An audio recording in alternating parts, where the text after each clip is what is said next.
24 hours a day, 7 days a week. Radio Samoa streaming live on www.radiosamoa.co.nz.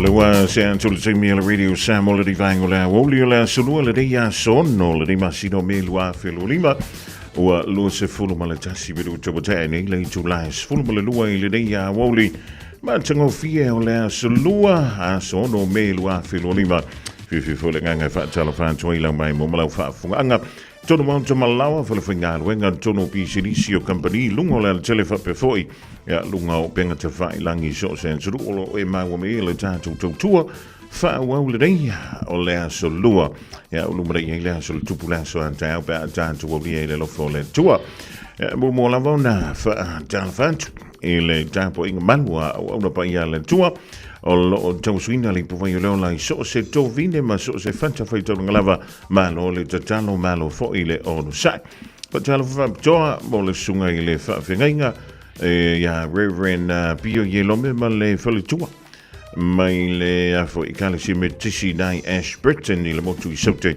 malo le o no sai malo fo ile fa malos o lo malos ya le sunga le fa fengainga yo ile tai fo ile soifu o sion fali tua ya Anton wa le style fil tua le ina malo si le sunga le fa ngai ngol kala ka le ku ve le sa kala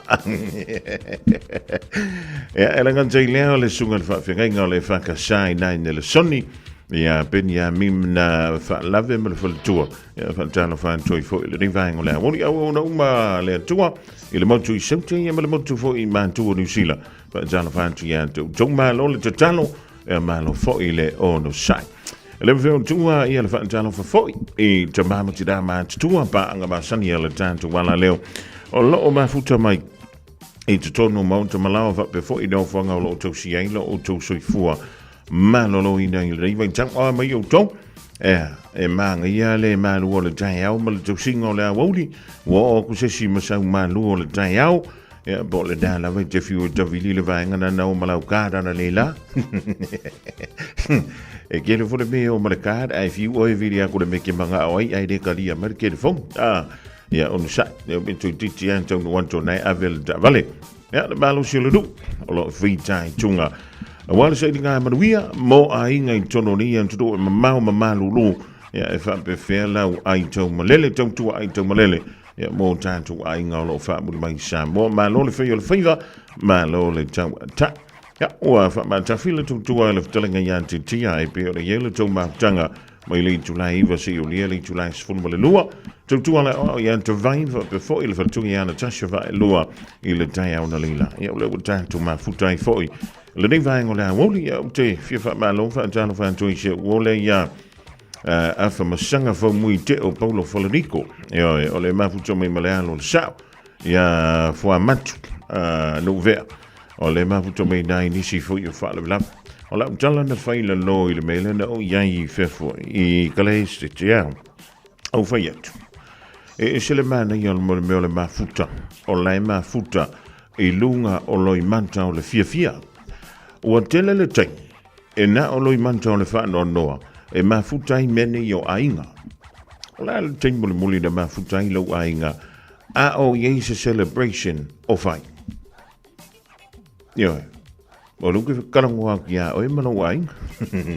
O le a le taimi muli. Na fa tasi yese yo ainga. A o se fianga lai fai. A le o se aso fa nau. O se fai poiponga. Ya o le a mana ia.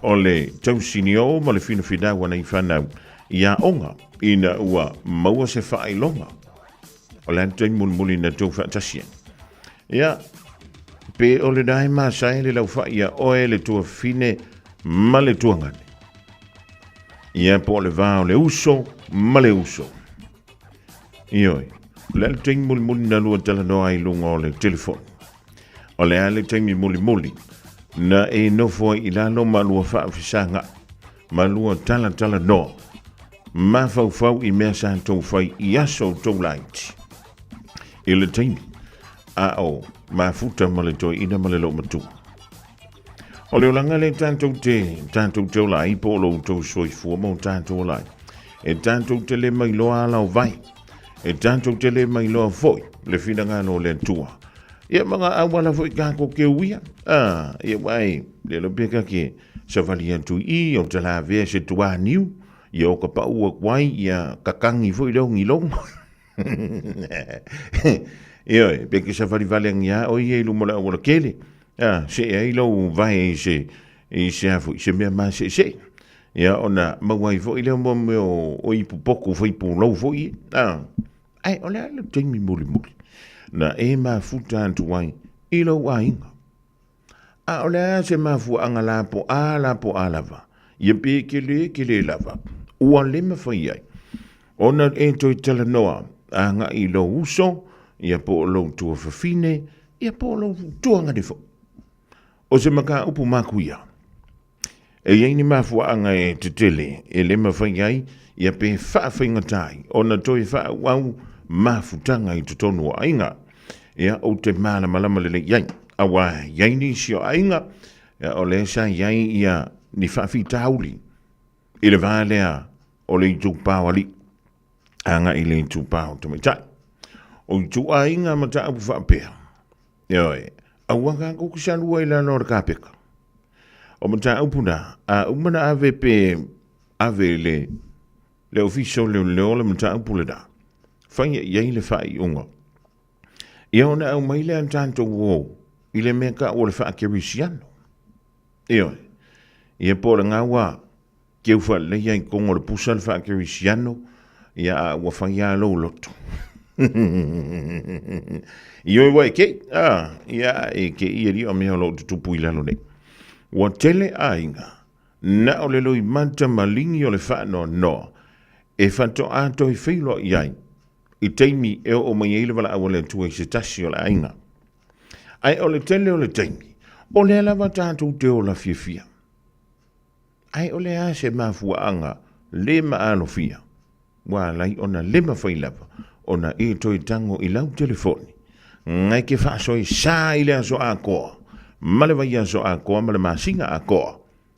Ma e wala au I lau uso, o lau tua gane, o lau tua fafine, ma e whai antu yai. O a mai o to. O a fia ka ko ke filo ai. O le ala ki aku. Ale ai ki mai. Yo. La te mul nei fa ye le dame. Se ne a fia fu matangi se fa mtalanga. A fai o le nai so longa le leime o mai tu tonu o lo ainga. Vi ya le tu. O lona winga nai loto lo toye. I tu tonu ina le fina ngano le tu. Ai a fai nga o ve singa. Ia matulanga fo I e fa lupilupina. O la ngai ko kupu ko kongo ka ko ai. Ia le sili na tona sili. O le ko ngai kongo nga po siskanga kanga kongo lai. Ia wa le mafu anga le da. O le isi va henga ta uan te le ile mele o te tala no antua. Ona e ve vesi le va henga le pito I lunga. Fa te tainga o mantua. Ia po whana wa mātua ia na tau saina nga suol tai au. Le wei tonu an tutuk nei New Zealand. Whapena fu isa moa ma Australia mga whia lava. E vevesi la mātua. Ai ua a makanga ngingi e kuwai ma whanau. Ma le whamatalanga. Awa ua la wungi koko kalangoa I le whanga wa pai malawhai. Ai o le mafutanga tamaiti. E whape ngei le meka o le mawhangawhanga. O le mafutanga whanau. O le fisili la. O le ale mea. Ale mea la lenga ngingi a koe fumaka maiki. Ia au kou whaafika uli ma kou la apisi. Ai sea. Ale mea whaiifu. O le ale anga sa la whana. O le ale inga ngingi vale a koe fua. Ia au tau pisi nisi ma au tau. Awa o le mea mo iai. O le la apisi le mea au kou le whai. Ioi. O le makua whaakere la apisia. O tātu. Ai ngingi a koe fua. Ma nai whana. o lai mau la tu loto, mau la tu mafaufa. Ia ngā ke ia le wa avea mamea. E misa lunga, misa koe lo mafanga. Eo. O afia ia. O le koe kure di whao. Le wo mga mariu. Popua ngā mariu. Le wo koe ku. Tongi o lai ia. Ia kā ko uma. Ai pa ngā lea. O lea tātou te whilo. Nā o le teimi lava o le loi mata malingi. Loi mata o le whano no. Ma loi mata o le wha vauva. Ia. E ngā o singa wha maka o sia ku ngai ngi vai ngō lea wauri. Ia e tālo sia o nai. Pale anunga pēr kari ngō le sua. E le se mea fo i o lea e wha peangi ai. Ioi. Kai kele fo i ngasu o le lari i ngai au fonga mua. E leo leo te whai atu ai. O leo langa e pupu. Ioi. Le lopo a ungangi. O oe kai au. Po fwia fwoi leo maa kalama. Lau ka maa le pese mai.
Malio Leon Manema Rolani Leon Trail Vangola Woli Sao Fala Lele Ole Kalanga Faipia Africa Kosaunga Iekong Ose Fala Velav Ale Ose Maliu Ose Fai Poipong Yapi Ose Fala Velavantatu Apawanga Kimide Waka Koma Fuka Kilo Game O Meyo Fala Velavi Wale Tangata Yesu Elona Yamanuia Wa sia ko kalongo le siles wa pe ya le ka ke mi sai ke mi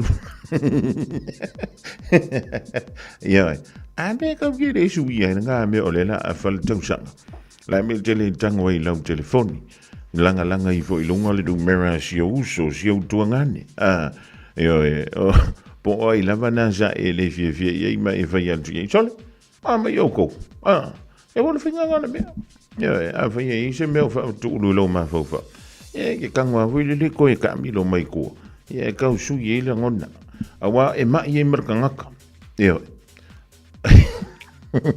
e ku so nga kanga kere fie ma I kai ola e sa loko fe alo wa I solo e ke va ye kula le vali mai langa pas la fe alo I mai langa ba de fo o ka I ka le ma fakia o nga ke ma fakia nga o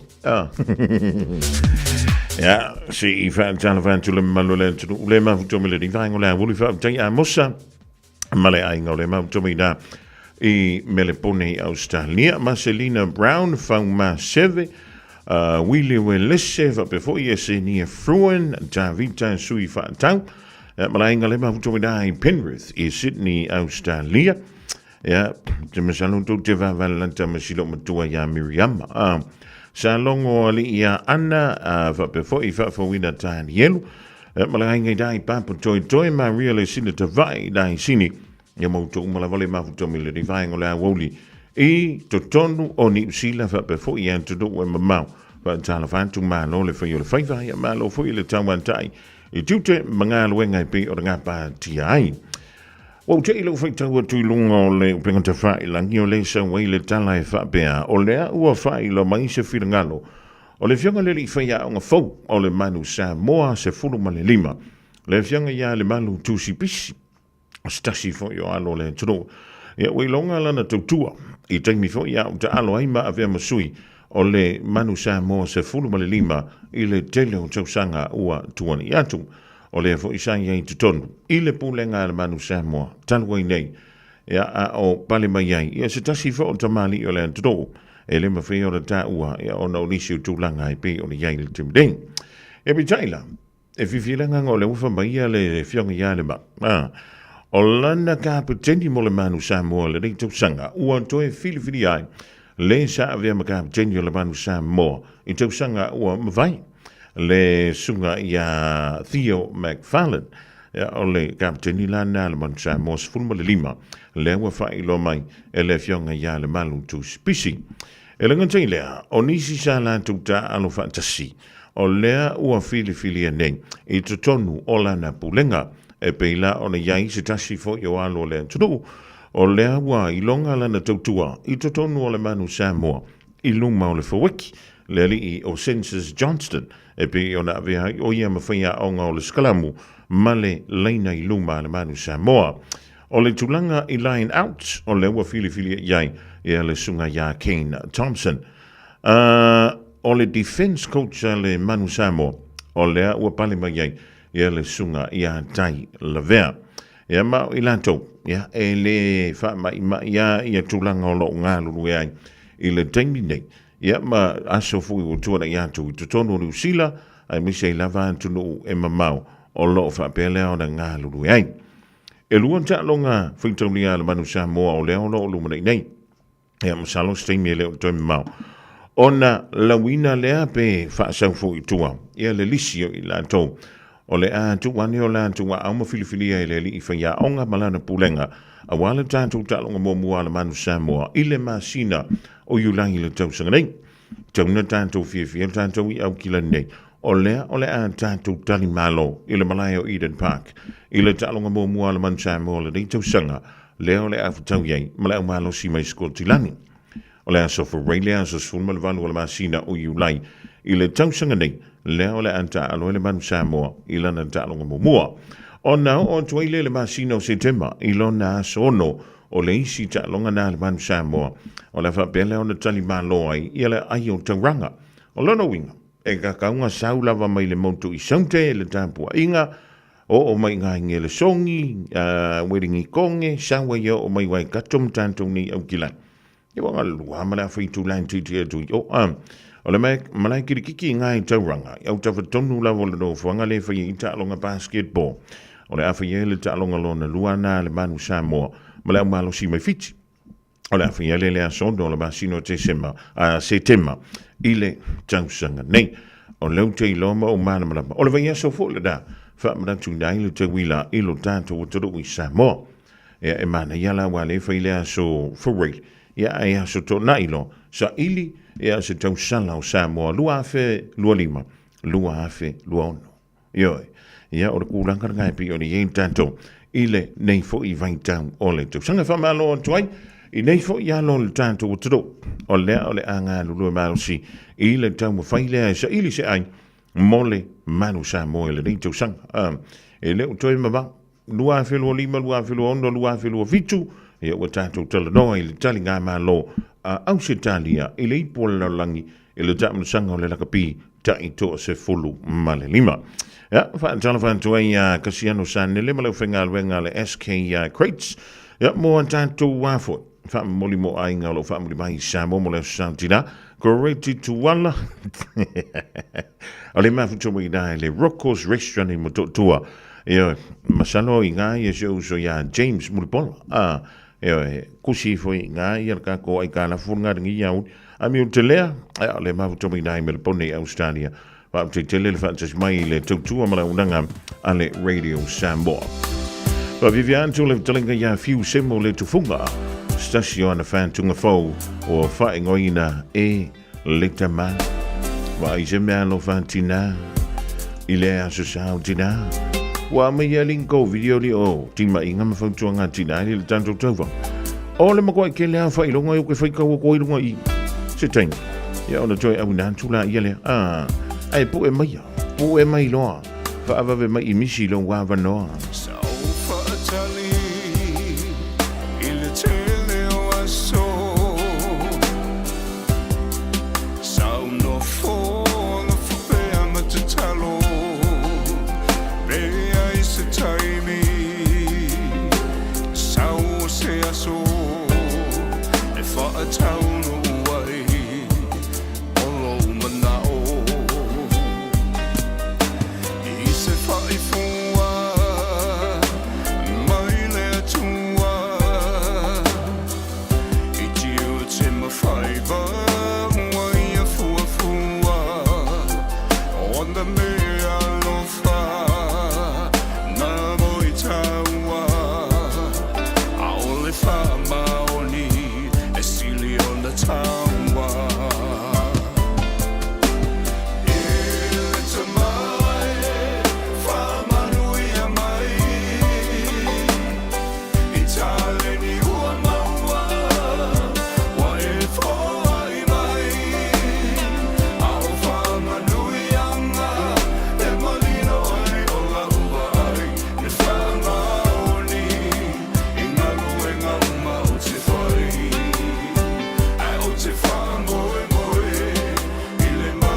Piu siamo le tufunga malapese e le tamba fatalo fantua ia tingi mantali e before ia correti tuala Lauso ia James tuola malfatua ia Jane ia mlau nanganale Rocco's Restaurant e dai moto tua so fantasima Maureen tu fele mai West Valley Utah America fa taile fantasima ni vango la uli fanga ngongo pala o le mafutomai Ipswich e Brisbane Australia ma mio tele le mafutomai Melbourne le rivaingo le avu fa tele fa tasmai le tutua ale radio samo tasili mai votolo amo mai au kilani di sila to es fultasi ma fa miru tontalo le tula e tasi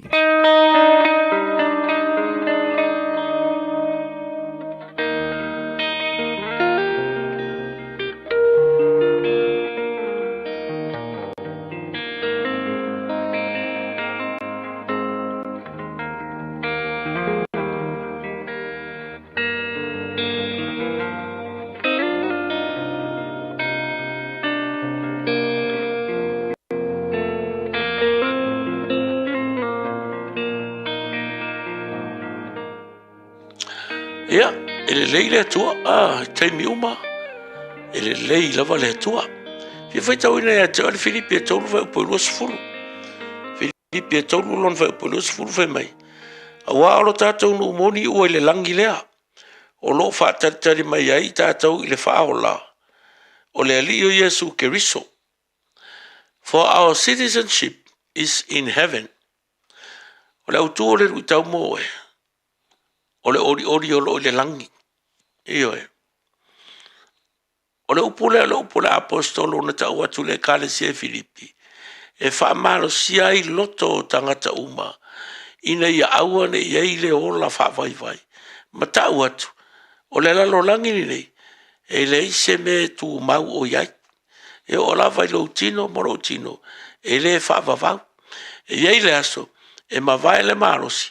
Uma le momosi. Ai fo i le parpala. A lea la e fo ringa tau mai. E iei le wha moe o le ola wha lea nganga. O le langi. Mai e iei le ori. Lea la pion taua. Mai o lo tātou nu moni. O i le langi lea. O lo wha taritari mai iei.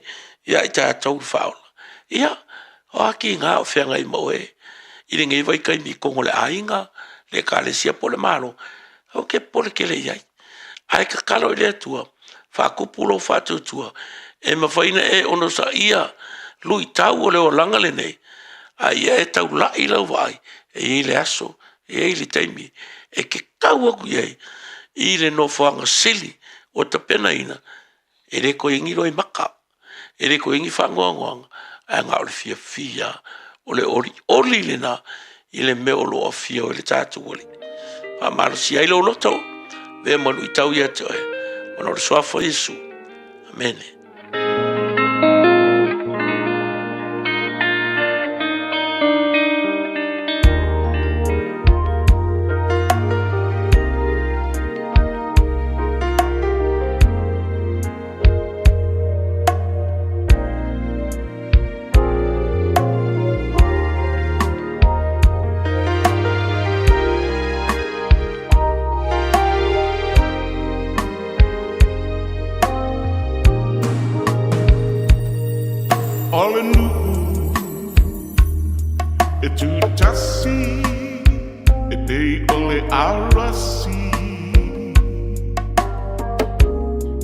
Manaya ole langi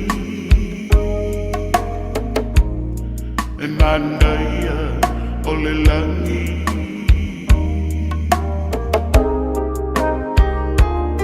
Ea tatanai Wonderfulinga Immortality Manaya Olelangi Manaya Olelangi Mita mita lo uanganga Ilenei fa'aolatanga Leolatanga lea uasaunia O ilato Natalia oh yeah Leneyolanga Uapese puao Emavaya tu imatani Manaya olelangi Manaya olelangi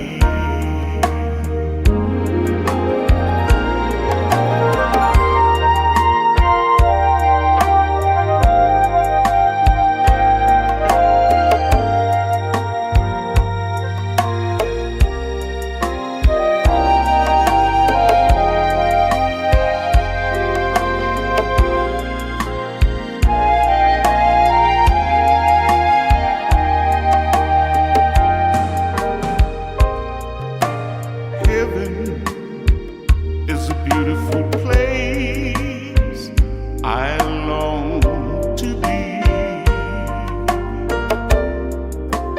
Beautiful heaven, beautiful heaven. Oh, heaven is a beautiful place I long to be. Beautiful heaven, beautiful heaven.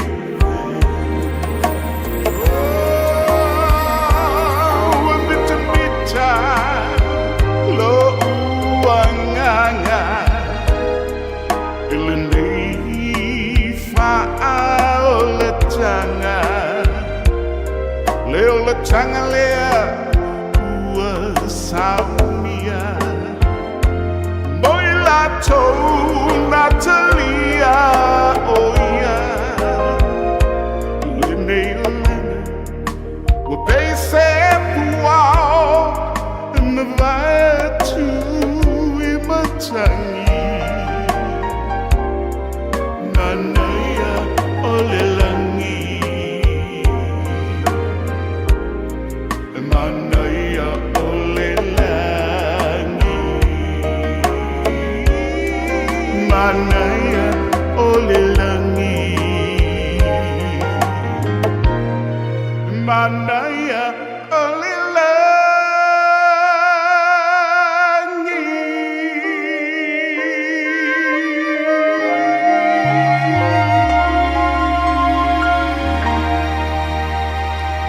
So from Roy Crichton nila di vangola woli mana ya ole langi tu luan tu ile polkala mena ole lu itang mo ma e mai tan tu mai le di vangola woli ole wa se atia family tu lo don talia ole jula e tasia tu per mai fo ile fiong ya le lu ili Aisha huch mo tan tu telephone wala vele long pu ili lo tu pa ia malo o tu pa e o jelo fo iwa lam fai ole Jamie Nasa fa ye lau lunch ye po lau smoko ye po lau breakaway kinganga le vanga pasiri de kemika wenga ko ya mak o lau kala ngoa ngi vai ngola uza umalo oi so le pul ia umalo marco kampak ya fa pia ona ira kama po lau kinge kore kira ka na sone alu ye shau kama wo o le ting me lo joy fo ye finga lo Maba Aisha video nga utima inga mafutua nga tida. Te la forma irka ko official bangwedi ka pungia. Certain kind of light that never shine on me. Yeah. Say I want my life to be lived, to live with you, to live with you. And there's a way, baby. And everybody say to do every little thing. But what good does it bring if I ain't got you? If I ain't got you, baby, you don't know what it's like. Baby, you don't know what it's like to love somebody, to love somebody the way I loved you. In my mind, baby, I see your face again. Girl, I know my frame of mind. You ain't got to be so blind. And I'm so blind, so blind. And I'm a man. Can't you see what I am? I live and breathe for you, girl. Oh, better what good does it bring if I ain't got you? Oh, if I ain't got you. Oh, baby, you don't know what it's like. Baby, you don't know what it's like to love somebody, to love somebody the way I love you, the way I love you. Baby, you don't know what it's like. Baby, you don't know what it's like to love somebody, to love somebody, to love somebody, to love somebody. Baby, you don't know what it's like. Baby, you don't know what it's like to love somebody, to love somebody the way I love you. To love somebody, to love somebody the way I love you.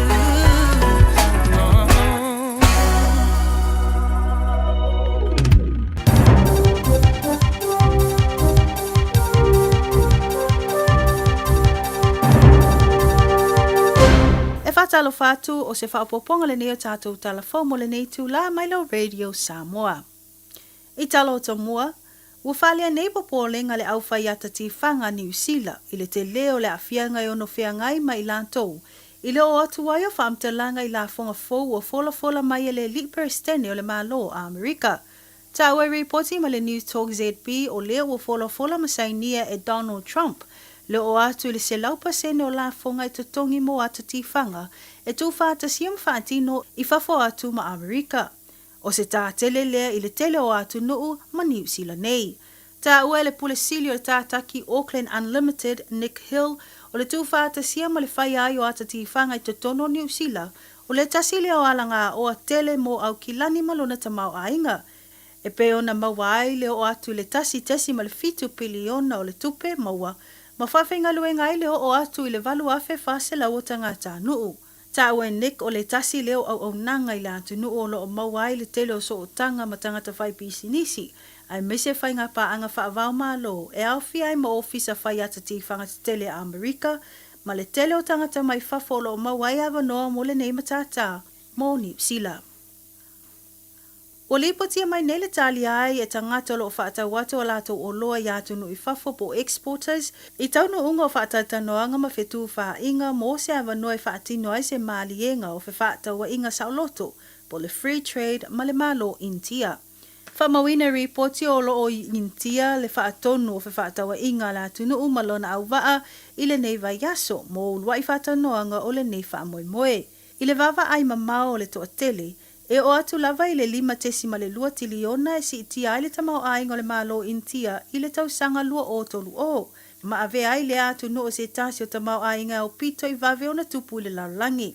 Ta ua le whaatono whaatawa inga ni usila le Export New Zealand i au Joss Tan, o se whaamoemoe le lei lea ua whaapena o na whaatino, ma ua whaalia ilo na whiawhia tele i le mawhai o na whaatino whaatanoanga i le nei taimi. A o tali ai lai unga o lea whaamoemoe manatu Josh, e mo mia lava se whaatanoanga mai a ea, ma mau tutu, mo lea maalienga. Inisio tala wa lipotia mai le lea mawhai o na toeanga e o nisio a inga i o lato mau tamalawa i whai tu saute o New Zealand i le Peninsula o Banks. E pe ona whaaleanga ina ma mawaiwai a wala mai lo longa ma timunga ma mafa ma matangi ma lo losi na tula i mai le vai aso na se mai atu nei. E wha a inga o wha maunia mai e le o maua se awa noeanga i ai o lato fale. Ai o lo wha atu mau ina pea le iai o lea wha itu o lato no ma polo ingo wha lavlavi wha fua sei. O whamaunia mai e leo le maliwai o se tangata i se whaalawelave tau taawale le tae au nei. I lungo le ala tele i tu sau te isi sifo au kilani po le South Western Motorway. Na toe wa aia le toi tatala ai o ia au wala mai tu mātu i lungo le State Highway lua i le va o Nielsen Street ma Hillsborough. Ma e ui ai o le toe mawhaio na anga i o le tele o taawale le wha i tu, wha ailo le NZTA, le wha atu ai au na anga i ese o le tele o nisi o taawale. Ai i le itu se sae o le atunu i le Bay of Plenty to atasi se tangata u whamawina le tinga aina i manu anga ona o se isi fo i whaalavilavi tau taawale na tula i mai le afo le 5 le tae au nei i le State Highway lua. Na moli mawina ai le poloko a la tele no fuanga o Waiotahe i sisifo o Potiki. Mai tala mulmuli o lewa a matata pena nei le toi whaatino ai o se sa ilinga se leni. Po se fundraiser a se whaalaputuputonga o ta ua le LifeWise Big Sleep Out. Mo le tele o tangata o lo mai tauina le tō whawha i ta whaala o le taulanga ma so se tua au kilani. Ta awe reporti o lasu se fulo Iulai o le tausanga nei u lea o fuafua whaatino ai lea whaamoemoe. Whaamawina o lea whaatoato i whaia lea o se sa ilinga se leni mo lea whaamoemoe tele a le whaalaputuputonga talo mai le tausanga lua o ta siiva. Mo tātou telefona mo le nei tū la mai lo Radio Samoa whaaftai whaafonga mai, saifua mai manuia. Tālo wa Samoa, wa ule nei o kāsputi alu, a wale sui ale ngila ura ule ki o. A eva mai ina se furu 5 iwa kolu, a mo, Radio Samoa, vevela a.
Some only gospel music le divine la only to what sia le telanga ya matamu obati Junior Salima e vai a joy foil tato polkala me fanga solo le divine la only ole was fulma le lo minuto te ne le to la tasimo le anto le fa tai ele fianga ya le lo ya li Aisha hu televang on telefoon radio Samoa ya wa tato tala pe ona sa e fa fonga e mai mo mai fo ia ele dia only ma tango fio le tau fa man le titi mai wing all the time e manu ka ni au drilo ona so longa le ya fu fuanga o lo o fanga solo elenga titono ainga e va befoi e ni sio ma futanga o ni sio fa mo lo fanga solo ele soma le dei foi via so fa tan fa twai ya mi o te le ma to me le vai ngola holy Josh so o le ma to me na ila ayo Kyoto I Japani. Konnichiwa. Io. Pawanga io. Au te tamana tua ia sola. Ma ye fa motula poa. O Japan. Ya le au fie ma motu foi na fa pa u ye. E va lele o le fuanta wa Amerika ia pomu atomika. Ina wa lele antu va lele Japan. Ya ma fa pele au nos fo ia le la foi ia le Navy ma le military a Amerika e ina il do fanga Pearl Harbor au fanga solo ile tawalo na lua o le lang tele so ifuana ma we le fita a Amerika ma fa pela ona mango ton tuai le sam ile va vea o po le tai au po le so sa le no sa we los fa inga le ale au sa pani po le au Japani ile tawa lona lua o le lang ma ki lua pomu atomika na whapalasi lea e Amerika.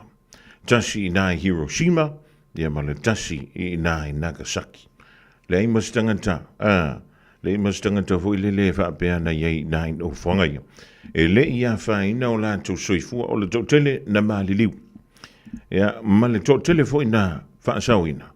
Tele a whianga o le soifua maloloina na whiai. Eoi. O le mea lea anta no whamau ta mawhawhau iai I le tele o taua iai tūlai mai I le vai taule nei. E to ai titi a tangata la tu te whaia whai unga. A o le to a tele I o tangata e a whia ai o la tu soifua ma o la tu wola I aso whai pēr. O tau mai ai le taua lea whaia I le vāleo Israelu a Palestina. Ta tia le taua lo whaia I le vāo Ukraine ma Malusia.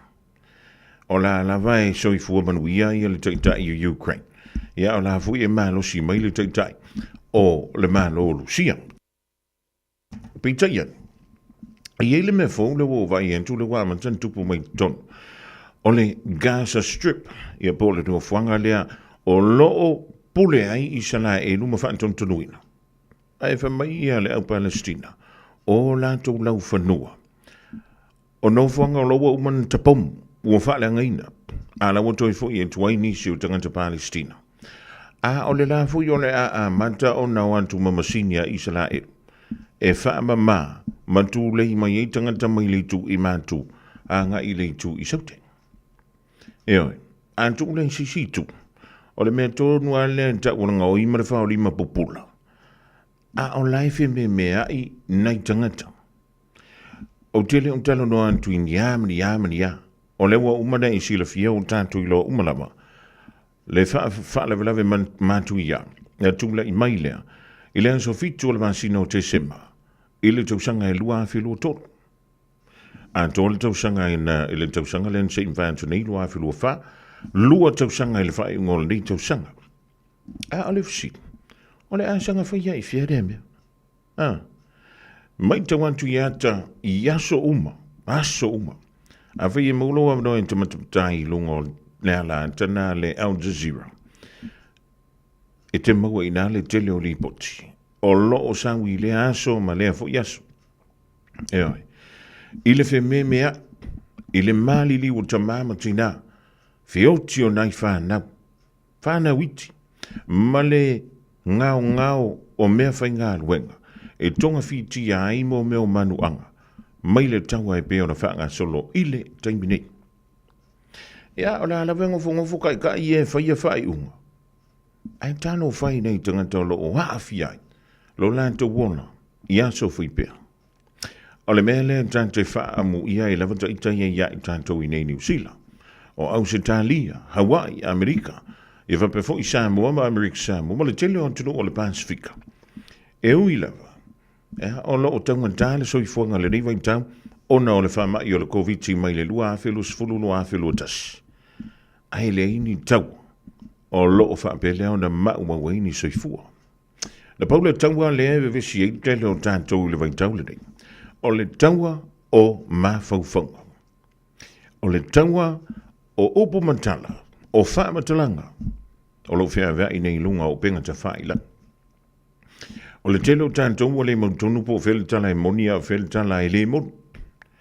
Ia o le mena le utupu le vai tau le nei. Ioi, ua e le ilo, a umana whai mai I se sifo o le mele le kupu. A e mangu mai o I se sai. Mai le ai o le mele le kupu. Ia oso mai o I konga fa mai o le mea mong yarangi. Ia e wha pe whia maa kule fa mai. E le ai, se uma o ko kolo sa mako. Kia ngā na pau ane mea kasi e maua e le moni ma le tonu. O lo wane whai kau lau kuspai. Awa e ke fiu e whai kau ma whai kau. E le ai a se me suia. O le kuspai ia ngā mai le amakanga o le kausang. E o mea ke mingi o le kuspai ia ngā. E te lole me mali e whai tau sohoi ai. E ese langona e o mai ante oi. E oi. A wafu i ese lo langona I lau whain tawana nafi. Ia po lau whain tawana leila. Ese fo I so langona le nei iawo. Ia o whain nani. E ese fo I o langona mau manatu. O le a maua. I le whain tawana wale daintas. E oi. Ia nga. Longo winga. Se kau wha mangi whire mea ngā kango so o le kere fong. Kau wha mano lo lai titi. Ia lau telefoni. Alue te tala wha malama o lo maota po lo lawa. Mana vai tu tonu le ea malu. Ioi. O le fuwa umanga whai ki o le vevela. A le fuwa whai ki o le maruru. Wa rei lo e sko inga po le anime la whai. O ke la ngā o. Ioi. E o po o ngoa le ki o ke ngā ngi le la vidi e kau wha. Ma le maruru o kako. Ia e wha malo toi nā I Japani. Kyoto ia Josh So. O le mafuta mai ai. Lau whenga luenga le New Zealand na le kāgo le marawa alele. Wha malo antu leu soia e tua le tau whao. Malo tau ai atupa. Yo o ke whaafe kaia. E le I moku le au naka ako pa ula ka malanga ako lo. E whapefo I leu soia antua I whai. Loki Crichton. Malo le au solo. O le mea whaafe tai. O ngā ua wha malo lo. Ngā kuri I mika povi. O I rei ua malo walita o I whaafe tai. Va pea ia wa kuri kanu kanu mea ngāra kau ai a kopa. Na sarita ma naima, le mautu mai nai kalai stete, ma lo soi fua malangi ma, tala whantu ai, ia sula manai, o le tamai ia sula manai. O lau wa ai le po, le manto filo ai. O lai, lai titi lo na soi fua. Wa tau matua na ion au. E pi tau pi lana sa vari vari fui lele, le a fifi o vat, mai. Anu sa o ia kuveve, mai ngiau fuara. Ia ma ko mai ma ko ia la inki ka mo I lunga faske pu ka mo mai lan asia talang sele fa wotea fa taile ma futa mai na Bella Vista New South Wales yo ma du tele ia fenga ye manga wenga o le fo I vainga leso yoi Melina sita fa le tolu ya ma lole au solo ya la usunga I le tomi tai pule o le to fai tu veve ma du tele nga wenga o fenga ye le ya Johnny Toti ia mautou malavalo whenga I mga arwenga. Ia, e rei mō kuare vai au le lau si ai ngā ngai ke ngofu.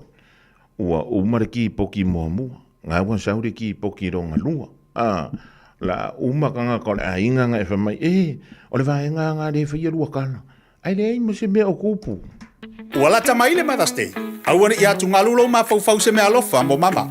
A visa o e whaatawhau I le Mother's Day Dine and Dance Dinner ale tui sa mau Manhattan. E te whiu e tau mawha, tele seafood, ma le tele o tu ai ngā mea ai e te whili ai. E na o le 5 se fudu tāla. Te tala le whai toa I le ono lea fiafi, pa fianga tui sa mau band I le pō atoa, te tala foi ma le tātou pā.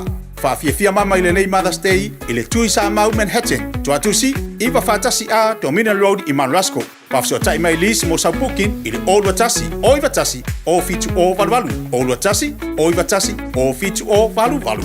Talofa Samoa. O Atish Narayan, o le Licensed Immigration Advisor mo le Auckland South Immigration Consultants. E visosoani mo so se tu ai ngā visa e malanga mai e New Zealand po Australia. Telefoni mai nei loa i le o valu o tasi o no valu wha fitulua. Po le olua tasi o no valu fitulua tolu o. O e si la fia mea e whaatino e mawhaiona e umi ai so fale motu le lumanai. A whai fo i so fale motu, o e si la fia mawhaiona whaatino ni isi o fuafuanga e whaonga aire equity o lo fale. A wani e misiere por kalame o le malu i fale.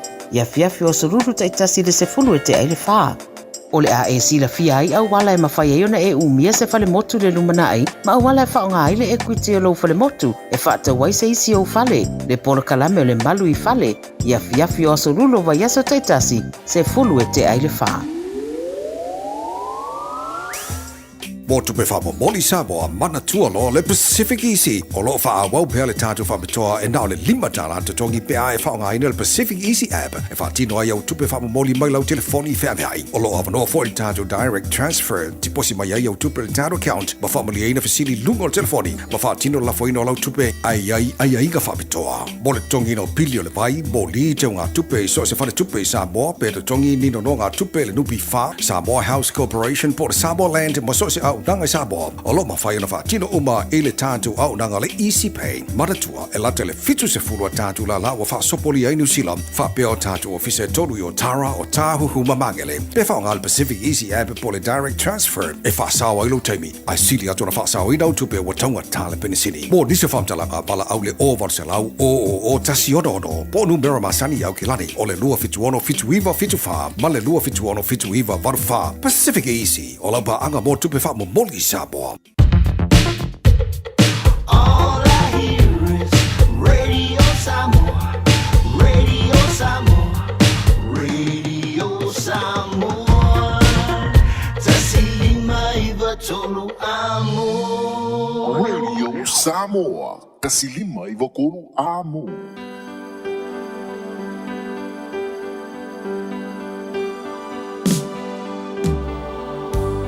Ao ono whanofo pēr na wao ilo maa inga malutina le tasi aso. Ono o whaile se manatu whapea i a te ao. Masa o tusi nai rose tusi, ma tuu i lunga le lau. Ai o ono ese atu mai whale. Ma ina ua taunu o mailo tina i le whale. Sa ia mo ina la tusi. Ma o upu ia sa tusi ai. Tina ea. O te manao i e te tongi ina mai e te au tupe mo au ngā wenga ia. O le sasa ina le vāwa, e 5 tāla. O lo tai ina mai o alala mo le tāwhi i asa uma, e 4 tāla. O lo fulu ina o ipu i le tele o taimi, e 3 tāla. O lo tai ina lo tautai tai au uma, e 2 tāla. Molo te wino moenga i tae au uma, e tāla. Ma le au whai, e se furu ma le 5 tāla.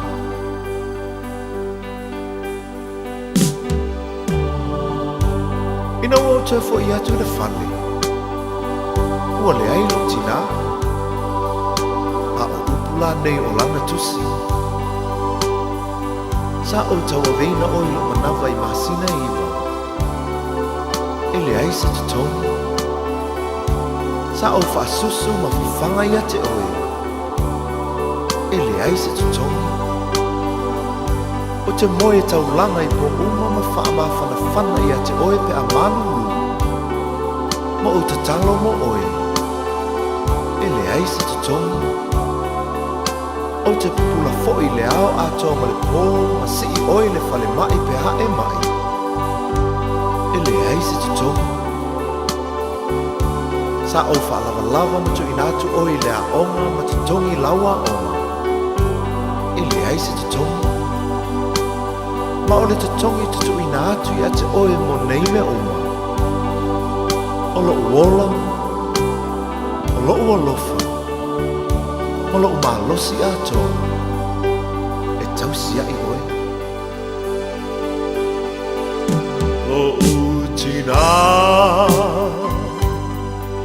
O le tumu i le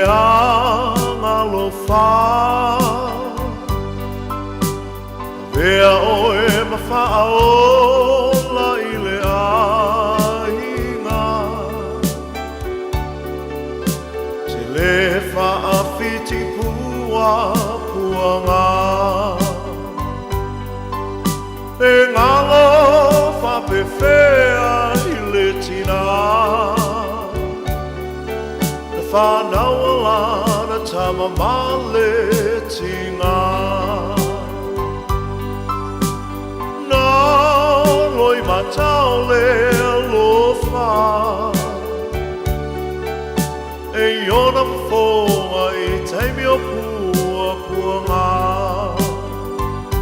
O umatai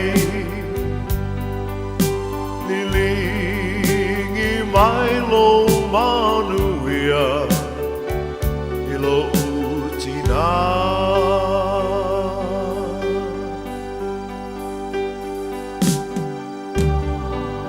Tina ea Pangale tele o loa lofa Sa e tausi Fa lava lava Ma fa fanga I au ina I o wola O le nei o mawaile nei sa o le tonga Ai pangale alo ma lea ma lo vai vai Tina ea Ia ea lofa Fa amanga mai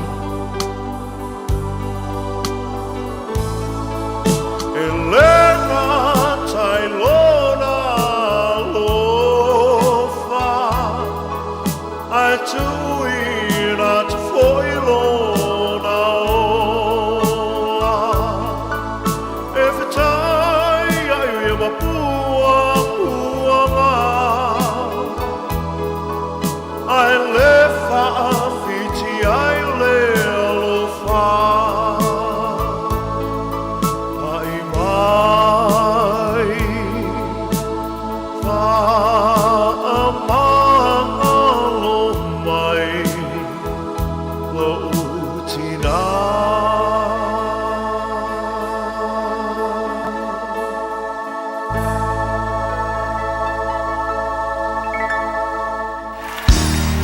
Bread of life sent down from glory. Many things you were on earth, a holy king, a carpenter, but you are the living word. Say it now. Come on.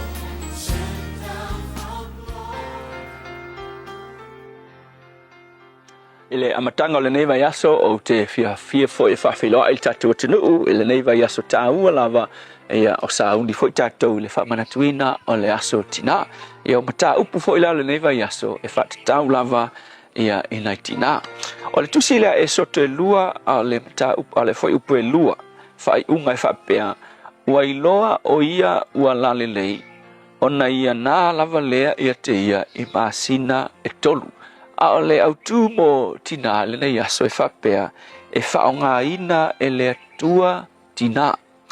O le foi tau e mai le tala foi le ia tina o mose e le tina ingoa ia yoko peta.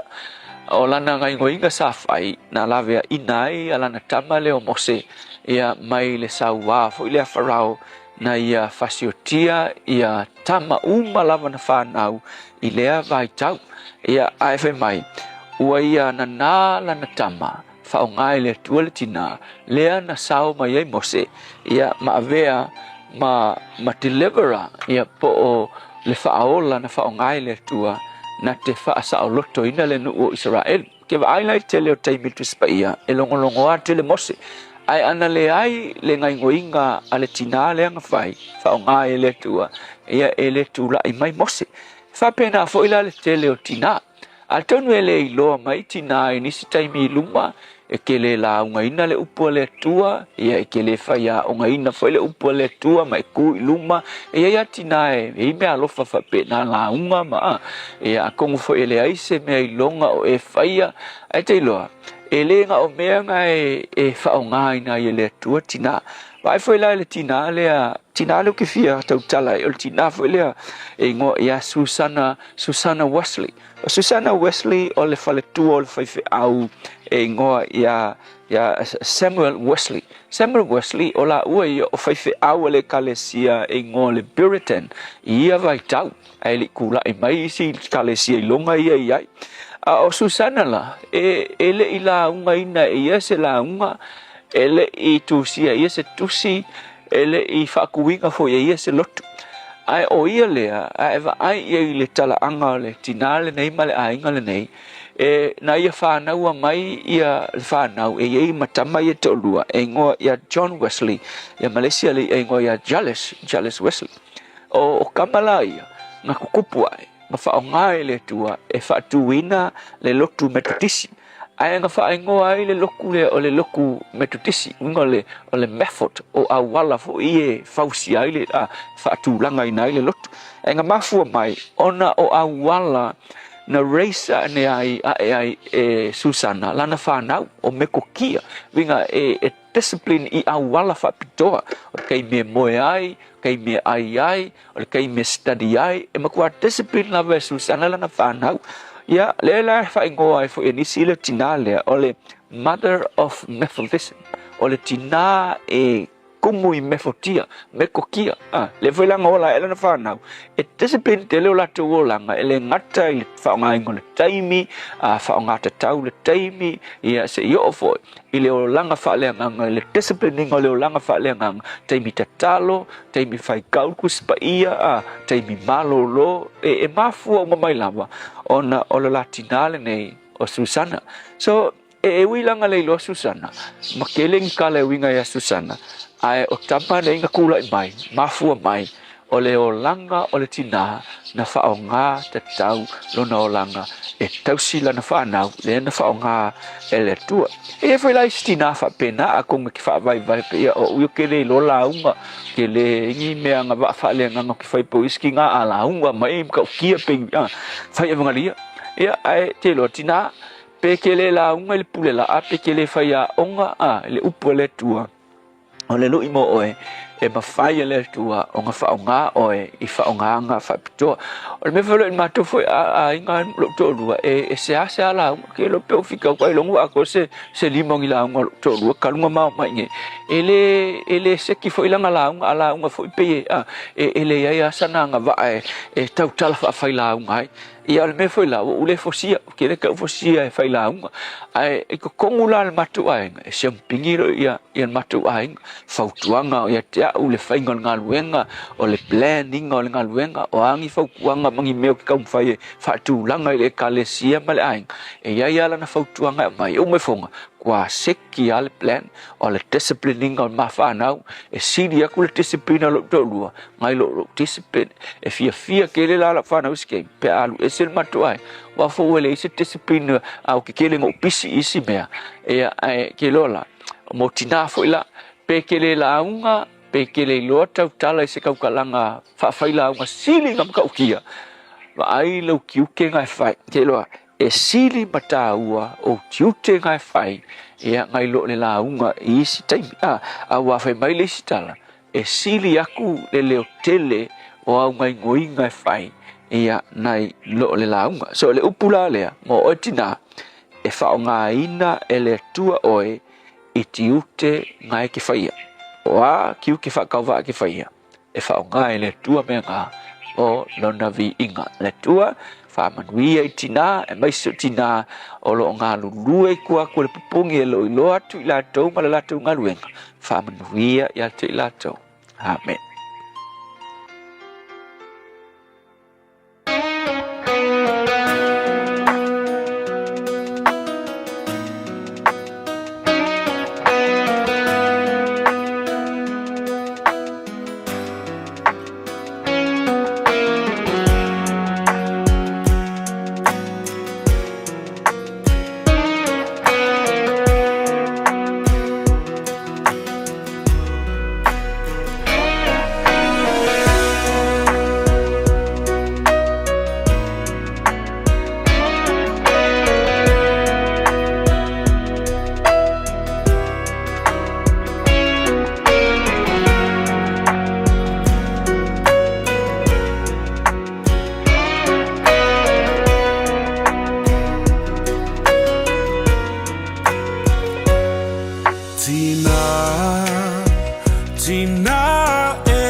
Tafia for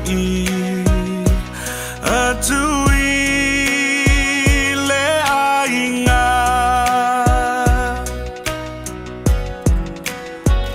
ta le lava le whaingata wa o se sala o se pangota le fiava ai atui o fallinga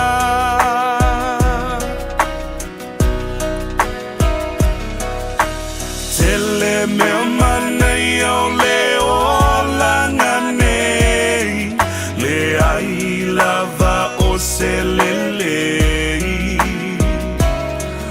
o fia na winga e se malasi ai lesu ya ai se tali tina ea o elangona mai ita tafia foi hatui le ainga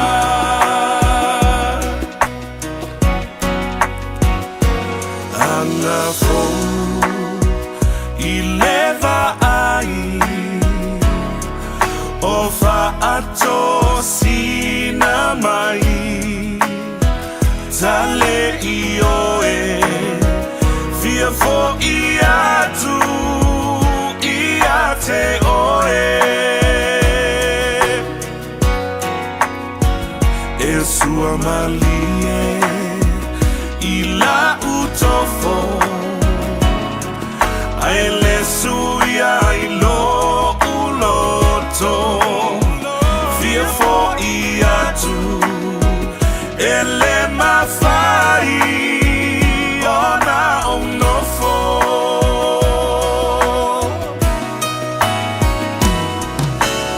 o anitu pemani o ataua oi se isi lava lau fanua ai le mafai ua sili lava le aina moni mamatua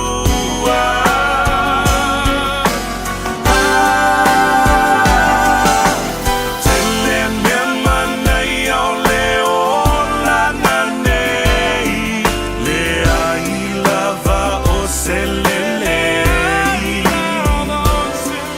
o fia na winga e se malasi ai le suia ai se tali tina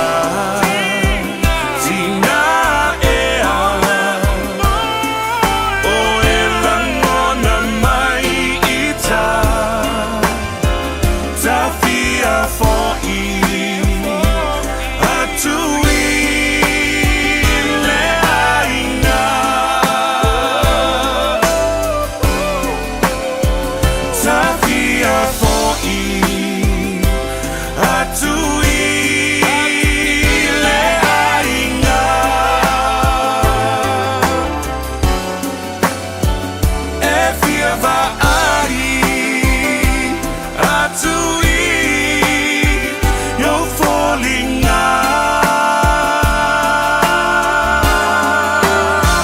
you're falling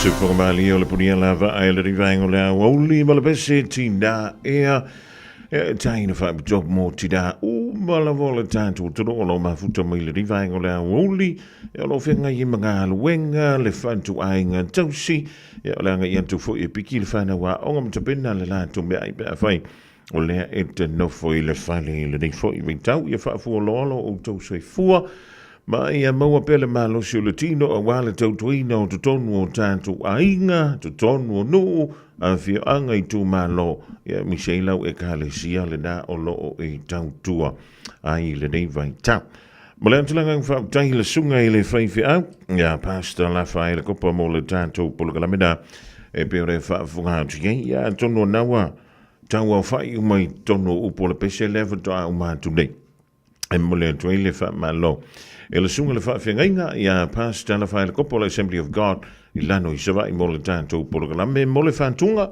ia whaatana whantu le sunga i le whaiwhi au ia Reverend Lale Peteru ia mo le whalitua ia Vini ia te loa naua umawhina watu wale tala wali nao na nai ia ma le whionga ia Pesta Puni ia na fu umana whaile poki ngole waalele ia wa oe le whalitua ia misele wale angatu i le asusa o tida. O le wanto e sfuru fitu mala whamiru tonu tala o le tulai lua tale lua to e whafonga le anturu i le awidanto tala i whai whanua e le kandasa moe peo na tapareina e le whionga ia leo lua iali i Aisha Hooch. Got relatives visiting New Zealand? Don't let their travel emergencies become your problem. With Southern Cross Travel Insurance for non-residents, they're covered, with assistance available 24/7. Get a quote now at scti.co.nz.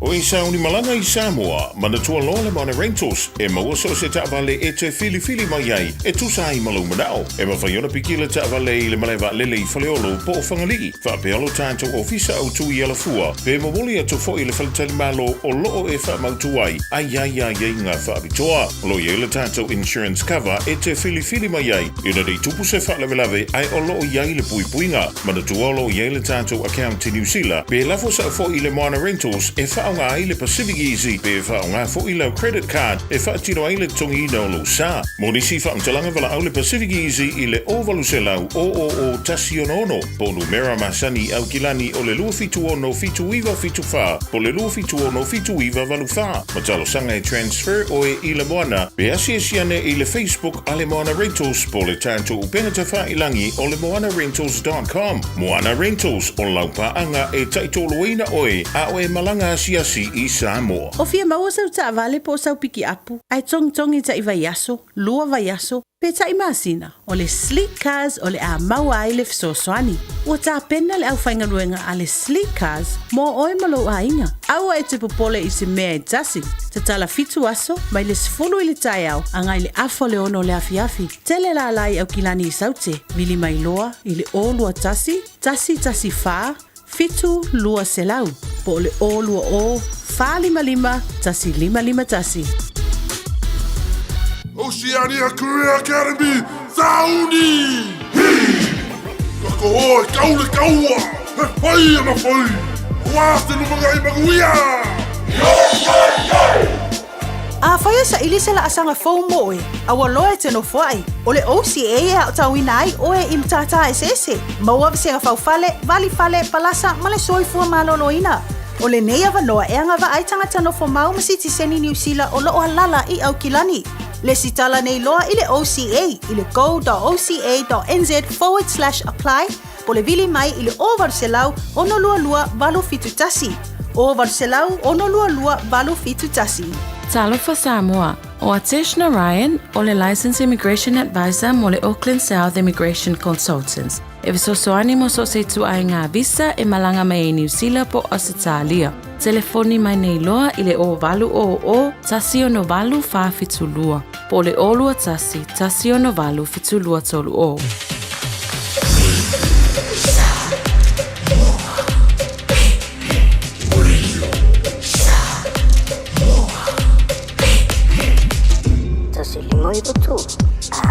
O le wan tūru mai ni sini o tātou wha silanga wala wale longa pui ili o lo taupa ia malo o tau mamalu. Le ni fo ia solua le asono ni o le wasino me lua fe lua lima. O e pe o le wasini a ila tātou wha silanga muambola wale ia so fui pea. O le tusi o le songa wha tasi aima le tusi o le vau fili a walawa. Ia whale upolo o tō finga o le tātou tro. Ia ma le lātou matafa yoi. A wuri ngalo sau lo minga o le tusi o le songa whaatasi ma le lo minga o le vau fili. E mawai whaalupenga o Samoa i se sifo tutuila mamanua. O nisi utala tu o Samoa o alanga upu. O le matafa yoi le matai le whainga o whaalawelawe pe o whai poiponga ma liu leo siusinga o ainga pe sila whainga o paolo o si i whaaloalo whaalanginga o e kālesia ma le tele o le ngangana o whaaloalonga. E na o le fitu se fulu tāla le tau na o le ofisa o le Radio Samoa le tolu pā tolu ono Hopewell Avenue Marukau e maua tuai saulo minga. Monisi whaamtalanga wala wane le lua ono lua tasi lima i watolu, lua ono lua tasi lima i watolu pe tuka iane i le shopradio.samoa.co.nz shopradio.samoa.co.nz e whai mai ei sau o ka whawhetai.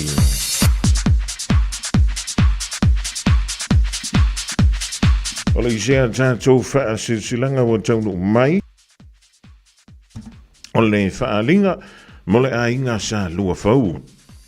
Ma tau te whaatolo wantu ki au mamalu ma pa ia sa moa whaalupeina mai le amatanga o lava ngā taanga tulou na lava. Whaasimtonu le nei whaasalalaunga i alo ma whanau ai maise paolo mga wham e malu aisi o mātou ainga sa lua fau i le pitonu o tawhito i Mangiangi. O le a le whaatonu wina i a le whaamoemoe i a le sa fuafua mo le masina o a perila pitai. O le awa taunu ina lava i le wha moe wa whai unga whono ina. I le aso mole muli o le nei masina le aso tolu sfulu ma le tasio me e pei o na ato whaina. E whaia le i le maunta o le taitei whono i le se fulu wha Besalo Place i Otara i le awa tele ma le wha alo alo. Wa taiolo seinia le tātou wha alinga le da e le taitei whono ma le lau o le mafutanga ale a inga sa lua fau i to tonu o au kilani nei.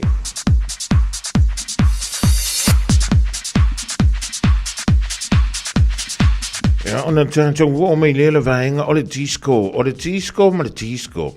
O le awhia le sivatele, o le aso sao tina, e vala au lia umai tina mato i tai Samoa, e fia e faa, i le fia e faa maratoai le aso sao tina, e maua fo i le avano e fai e lo tui o le fulu, ia masiaki o le soifua maloloina, mo tina uma e au noa mase totongi.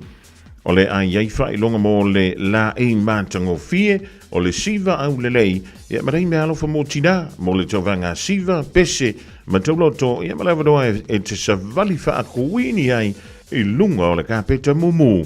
A fia mai tātou si siva, ma fia i le aso, o le aso tofi nei aso valu o me, ma i le se fulu le taiawanga i le tasi la woli, e whaia lea i le te matariki Clendon Community Hall i Madurewa i le se fulu fitu Palmers Road i Clendon. Monisi whaamtalanga whaapsotai le o lua ono valu fitu iwa wha o lua. O lua ono valu fitu iwa wha o lua. Whaapteitele o lo sainia e sao tulangi o le tangaloa peni nei whapo le whaatonsili o le Whalelalanga Limited.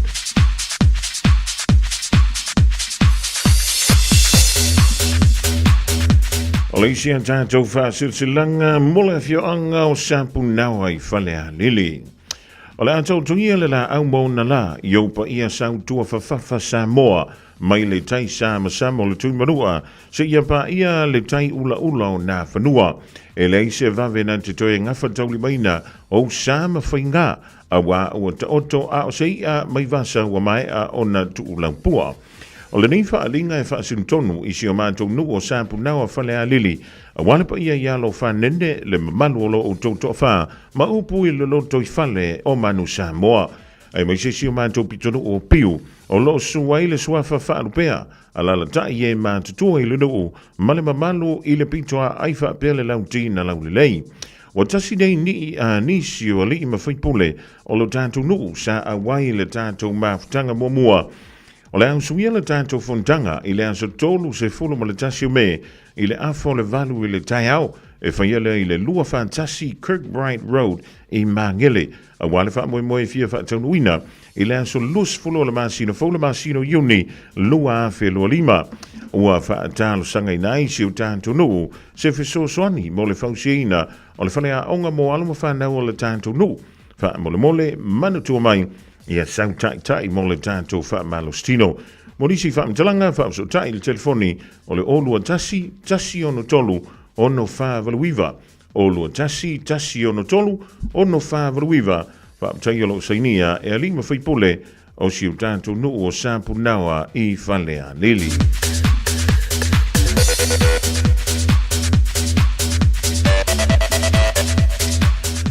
O le whaalinga mai le whioanga o vai e sa whanta. E whaasisilatu i le awa ma le whaaloalo i te tawai le mafutanga alo mo tama whanau. O le reinu o vai e sa whanta e whapea. O le awhaia le tātou mawhtanga masani i le astona i nei aso se fulu o me lua a whelua lima i le itulai tasi le awoli. E whaia le no whanga masani le lawa o lutu i manga mau i le tuantusi whali Neri Place i Mangele. Bala wantu le tātou mawhtanga e maise tama whanau si o mantou nuo vaie i aukila ni nei. E a whiwhia mai tātou wheilo iai ia ma tātou nuti mea whaatasi ma whaamo popo le mawhtanga si o tātou no. Alofangia e le tua ia sopo antu lau soifua ia ma so mantou ola i le daa so tātou wheilo iai i lona anga le lei. Whaamtai olo o morisi whaamtalanga, so taiane ia le taitei fono i le olua tasi o iwa lima lua valu. Olua tasi o iwa lima lua valu. Whaamtai olo sinia e le lau a fono le mawhtanga le whioanga o vaie i aukilani nei. Ma le tātou whaalinga mulimuli lewa tangu mai o le whaasilsilanga mo le tū malo o si umu. Tālolo ia o sāma whaingatā Samoa e le pauina whaatupe o taula whonga pa ia fo i o le atua ua ta pui pō ma vavau tu mau. E malu ta pui i le tui ve ai li poi ma tapu malai e le antipo niu. Ma tau te whaatulou masanga whaatulou wai. A ole nei ia whaasilsilanga tāua e whaapito mo si o manto i tūmalo si umu sa somua matama tu umalio le whale lua o tula whale utai le uo ma le whale tolu o ngafa ma paulo e manuai. Tali toluina matua lava le lei si a tātou malolonga pe a ma le whale nei o masina a o le umai o ni ngā luenga te tele sa o tō ngā pāti ai ia e toi a matai fo i nisi ngā luenga fiololo.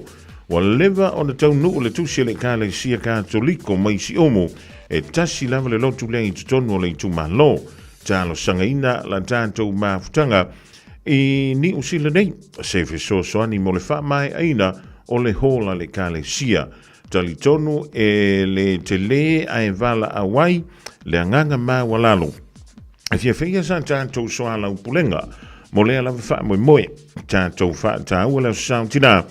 O malo le lotu le tai au tātou whonoloa i le afiafi i le tulai wha i le lawa o tu la pou i le Sefulu Lima Emery Avenue i Mangele.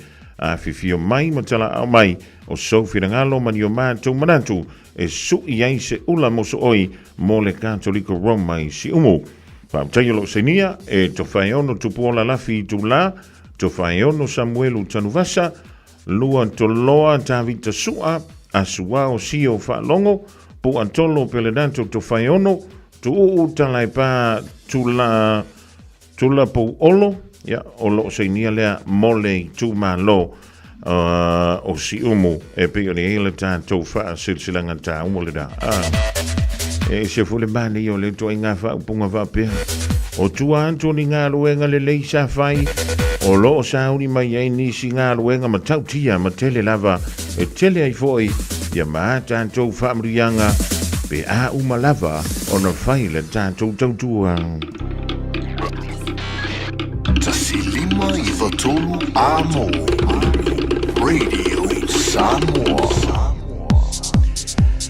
Ia le ngā o nisi nao tātou whasilanga leu tonu mai le ni whaingo le awoli a wala wale longa puiri o lo tau pa ia ma lo o tau mabangu e pia no whaantu la mtanga o le tātou mawtanga e saua le whaala velave e su e oe po whea ke sola iai e lua kua sao ngā mea e su e le lei mai oe mea au mai wha le lei ia ma transfer mai iai ma lau se le te i vanga nā lava ua sui lo whai o ma wha pālangi lo ingoa wha Samoa. E ke fiwe ke sola wha mai se i o warua kua i mere ingi Samoa ma ringi whana velawe. A whianga ke lunga le Facebook e maua oe. E su en tu lava oe ma a tai mai oe ma lau tu stupe ave ai saunga mea o a tātou wha ala velawe. Yoe, ai e sola le whai ngona venga songi kia ki ka wha ma ave mami. O ke whaia koe koe o mai whala velave o lai ke wha mau po alava mami. Beyo lela susuluma sulumiai Ayo folina ata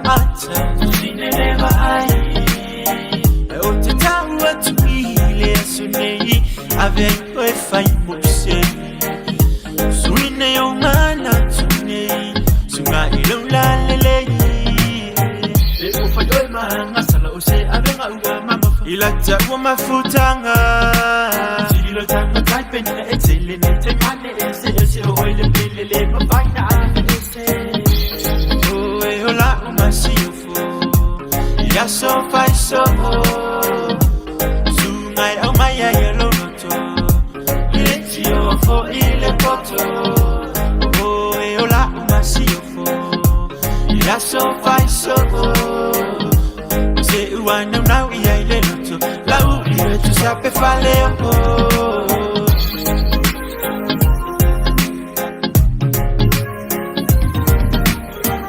miliona fetu sulu ese atilava ile bele unga tsafi beyo setu fanya jana materia bela ngona pefa tukumai ya so mabona ulo ono sai mafa atali tali se umali maya oyo la umani lo ma amora oyo wa umai yo ulangona leito foto fongo mane mafa auto songa luloto yo mana o toto se fanya mo it's to fanya ta e vai mo pena yo oyo la umasi fo ya so fai so sungai au maya yelo noto letio fo ile poto oh la umasifu ya so fai so se uana now ia ile noto la uri tu sape fale lo masifu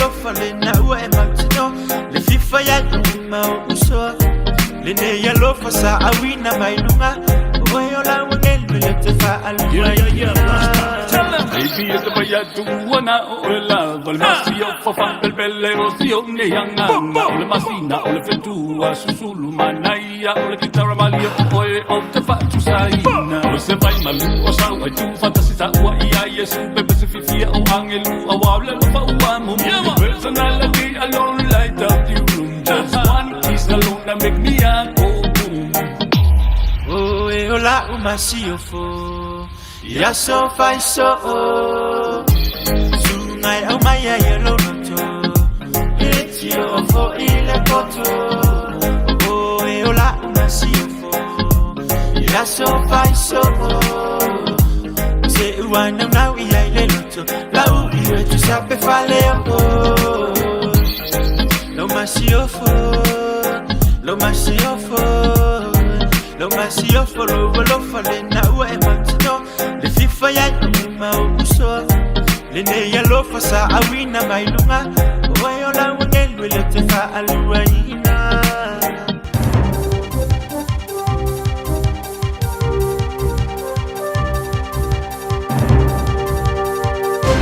E whatalo whātu o se whaopoponga le neo tātou talafomo le nei tūla Mailo Radio Samoa. I talo o mua, ua whalia nei popolenga le au whai ata ti whanga New Zealand i le te leo le awhianga i ono whiangai mai lantou. I le o atu wai o whaamtalanga i la whonga fōu o fola mai le Liperstene o le malo a Amerika. Ta ue reporti ma le News Talk ZB o leo o fola masainia e Donald Trump. Le o atu le se laupa sene o la whonga i tutongi mo ata ti whanga e tu whaata siam whaatino i whafo atu ma Amerika. O se tā tele lea i le tele o atu nuu ma New Zealand nei. Tā ue le pulesilio le tātaki Auckland Unlimited Nick Hill o le tūwhāta sia ma le whai ai o ata ti whanga i totono New Zealand o le tasile o alanga o a tele mo au kilani malona tamau ainga. E peo na maua ai le o atu le tasi ma le fitu piliona o le tupe maua ma whawhenga luenga ai leo o atu i le valu afe whase la o tangata nuu. Ta ue Nick o le tasi leo au nanga i le atu nuu o lo o mawai le tele o so o tanga ma tangata whai pisinisi. Ai mese whai ngā paanga whaavau malo e awhi ai ma ofisa whai ata ti whangata tele a Amerika ma le tele o tangata mai whafo lo o mawai awa noa mo le nei matata mo New Zealand. O lipotia mai nele tali ai e tangata lo o whaata watu o lato o loa i atu nui whafo po exporters i tauno unga o whaata tanoanga ma whetu wha inga mo se awa noi whaatino ai se maalienga o whaata wa inga sauloto po le free trade ma le malo intia. Whamawina reporti o lo o intia le whaatonu o whaatawa inga la tunu umalona au waa i le nei vai yaso mo ulua i whaatanoanga o le nei whaamoemoe. I le vava ai mamao le toa tele, e o atu lava i le 5.2 tiliona e si itia ai le tamau ainga le malo intia i le tausanga lua o tolu o. Ma ave ai le atu no o se tasi o tamau ainga o pito i vave o na tupu i le lalangi. Ta ua le whaatono whaatawa inga ni usila le Export New Zealand ya Josh Tan, o se whaamoemoe le lei lea ua whaapena o na whaatino, ma ua whaalia ilo na fia tele i le mawhai o na whaatino whaatanoanga i le nei taimi. A o tali ai lai unga o lea whaamoemoe manatu Josh, e mo mia lava se whaatanoanga mai a ea, ma mau tutu, mo lea maalienga. Inisio tala wali putia mai le lea mawhai o na toeanga e o nisio a inga i o lato mau tamalawa i whai tu sauteo ni usila i le Peninsula Banks. E pe ona whaaleanga ina mamawai a wala mai lo longa mtimunga mamafa, mamatangi malolosi na tula i mai le vai aso na se mai atu nei. E wha a inga o wha maunia mai e le o maua se avanoianga i ai o lato whale. Ai o lo wha atu mauina pea, le iai o lea wha itu o lato no mapolo ingo wha lavlavi wha fua sei. O whamaunia mai e leo le maliwai o se tangata i se whaalawelave tau taawale le tae au nei. I lungo le ala tele i tu sau te isi sifo au kilani po le Southwestern Motorway. Na toe wa aia le toi tatala ai o ia au wala mai tu mātu i lungo le State Highway lua i le va o Nielsen Street ma Hillsborough. Ma e ui ai o le toi mawhaio na anga i o le tele o taawale i le wha i tu, wha ailo le NZTA, le wha atu ai au na anga i ese o le tele o nisi o taawale. Ai i le itu se sae o le atunu i le Pay of Plenty to atasi se tangata o whamawina le tinga aina i manu anga ona o se isi fo i whaalawilawi tau taawale na tula i mai le afo le 5 le tae au nei i le State Highway lua. Na moli mawina i le poloko a la tele no fuanga o waiotahe i sisifo o putiki.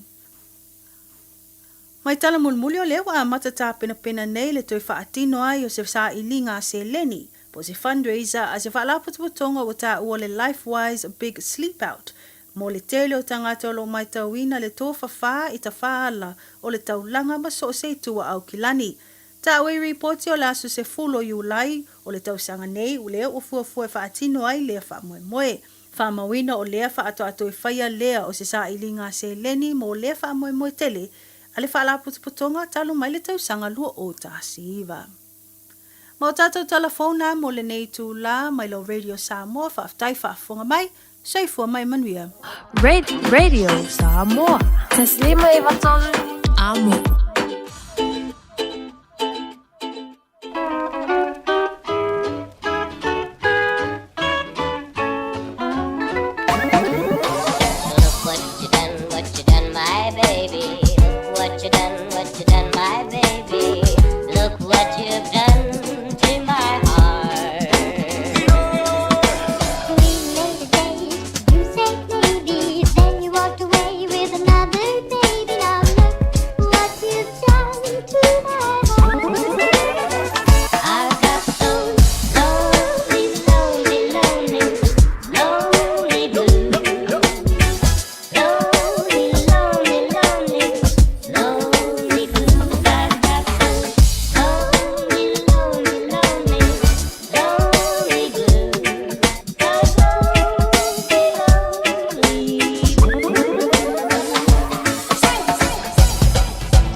Fianga mai DJ 651 ma le sunga ya waino le vango le oli o le pese o fai waina tama o le fai fai so dos fulu bidu to te ni le to lai lua so fa te yan to le sunga ia po le fianga ya lulu ia le ia insha huch mo ta to tala e pe ona sa fa funga ye le to lai tasi lo to e wa to le fo I vango le so Antonio le dawa sa ni ma tua ma ni si fo le malo le tru a vale yang yang tu piki mai le fana wa ngol tu wa yo ngol ni fo ya so lua ya fi mali ya lo sai la yang tu piki mai le fana wa onga fa talavanti ya inga ta fune titi ta mate ma lo tu to tasi mai wa pa hui Hawaii kuini sa ven leo le nga to muli mala inga le mau to dai Brisbane le ni fo I vainga le woli wila tia ma lo so fu ya ma Maureen to Philly West Valley Utah I America. Olo yese pili, olo o whaapea lea o na fuafua, e tu ina tu I tu tonu o le pāle Medio New Zealand, e se tasi leo su ia whai pule. O le pātia le National, o le nei pili, o lo o whaapea mai. E whaasai nai, le whaongai nai tupulanga talavau, e lalo I fo le sfulu ono tausanga le mātutua, le whaongai na o le melea, e tā ua o le social media. O le ale mea ka o le social media. E ringi me wapenga ka kou ia sola. Na pāware mea ia sola, a weke ki e pasi, a weke ka ar maa keki, a weke whianua roa I solo ku o le aonga sau le whali. Ai ha le nei vai tau. Ia da wai sila fia wa o e whole stangata nai maa fila sa veo veo I runga o telefoni fe a vea e le nei vai tau. O le social media o le no fuanga. E anga I ai tangata lau tele. E whaari o lātou langona mo lātou manatu. Au mai ai a lātou anta video. Ia ma whaasoa mai elo lātou poto malo lātou to mai isu e ia lātou tupe ni isi o taini. O le mea ngai ka o le social media. O le ala wutu mai I ruma e le suia whai pule suafa ia tuki Catherine Wade. Ia le pili le nei e whaapea e pui ai tanganta talavou, tupulanga talavou. Mai le mele tau o le wha palo. O leo o lantou o langa I vaenga I le tau no iai. Ia mai lunga o le social media. Ina ia tapu ai. Le whaatanga ina o na whao ngā. E tupulanga lalo I fulsfulu o na tausanga le mātutua. O le mele tau o le social media. Whamai o le nei pili e se mai e se pili. E tu inantu lea e se minister o le kabineta. O le whaingala. Ava apea fia o le pili le to tonu, o le whaitonga mua ma leilo I longa. E te tau o na filifilia. Ia mo le wha laulo ina I tonu o le pāle mene. E se pepa o wha amatalanga. Ia ma wha apea lea, o na tuwantu I loa lea. Ia po ila tuk te langlo ina. I lunga le penga te wha ilangi le stuff.co.nz. Le vaenga lea o lo lantu ngā lua whatasi nei ma le Discovery Channel lea le wantu I le TV tolu ma tala fau I le fiafi le tulai ono. O lo iei ia se fisili. O le fisili e whapea. E te lango ina ia se ban o le social media mo whana. I lalo I fole sifulu ono tau sanga le mātutua. I le nei vaintang I to tonu o New Zealand. I le taimine taluana mai I lunga. O lo whapea mai. Le valu se fulu ma le lua pasene o tanga tolo tani ei I le palo talea. I oe, o se mea le lein tele lea. O e te iai fai mai, ia e le o se mata upu nā tanga talo tele, a o le mata upu ma le mata fai oi nā a mātua.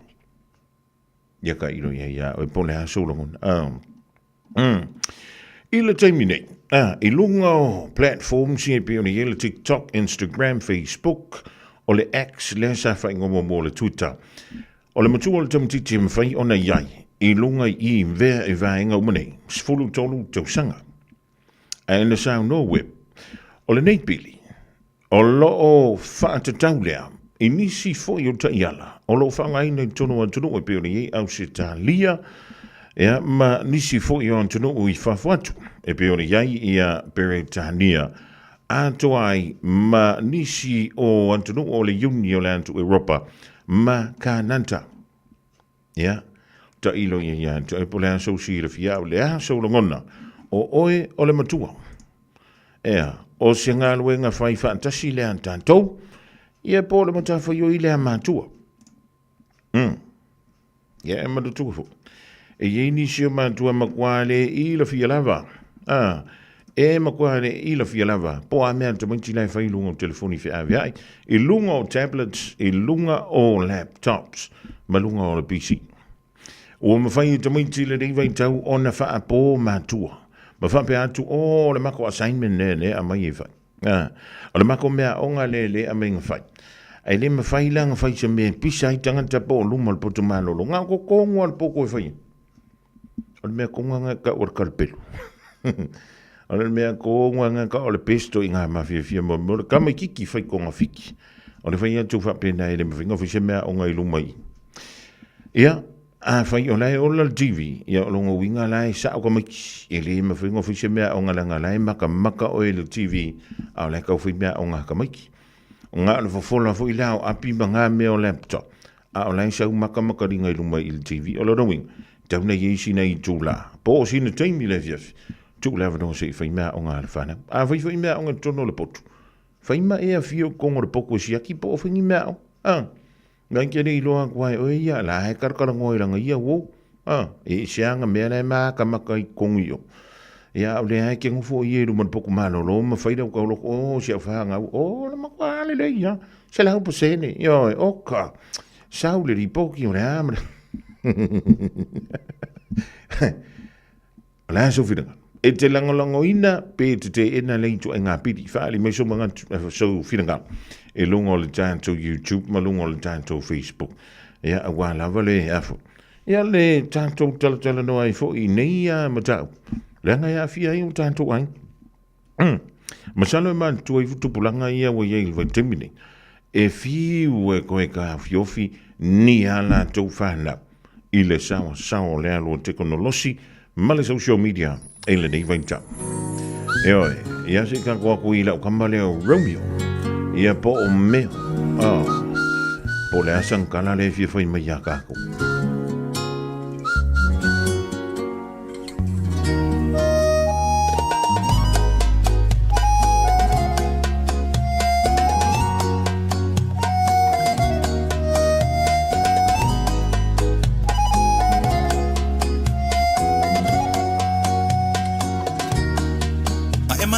Sila no kala ya ke au eke koe fo I mai ama wana ko kongi vai ya so kai kasi ma eka ngoi la fo mai ka fa ama vai songi aku songi mai ma ese bye bye Ako le masinga au oe Teresa wa ese love vibe.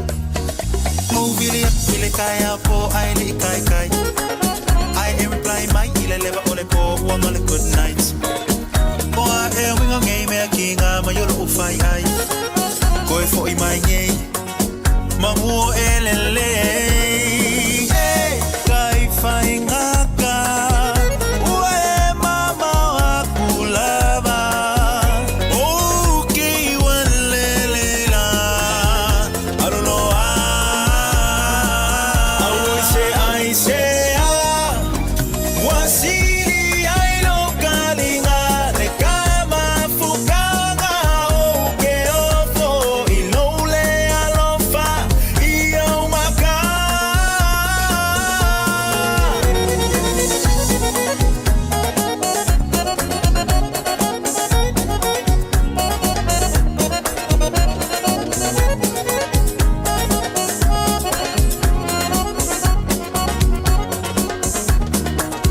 Ma efai mai ike fa abai kai mi okele if you're right.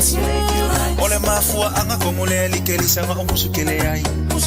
Posta kuwa story nga olo maka maka ekele feel like. Fai mai nga ke pisi ai over ai kusunga nga ke online. Hey, kai fai nga ka. Ue mama akulava.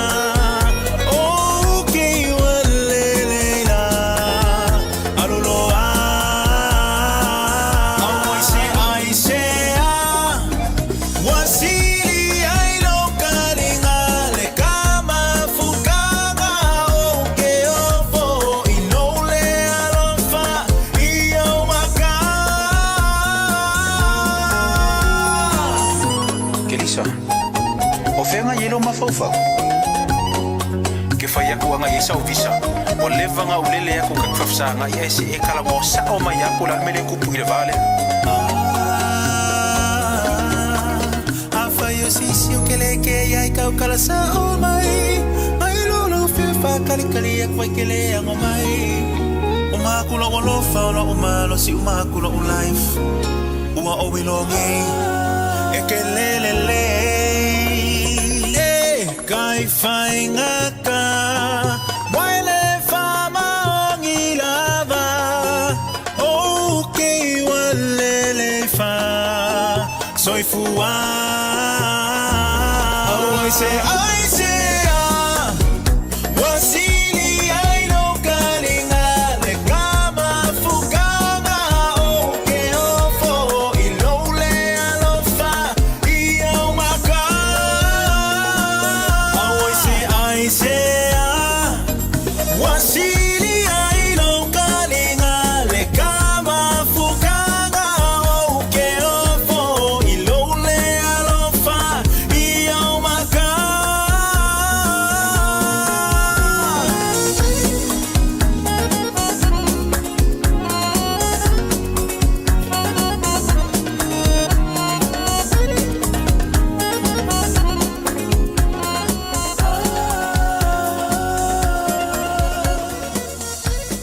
Allez, on a ok encore maroye ok il a sonné pour le péché là.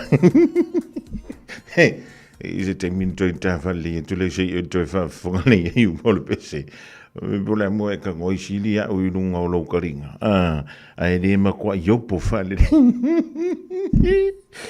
Tana vantu ya ilanto umalavole anga imaisa mo a le o New Zealand o Australia.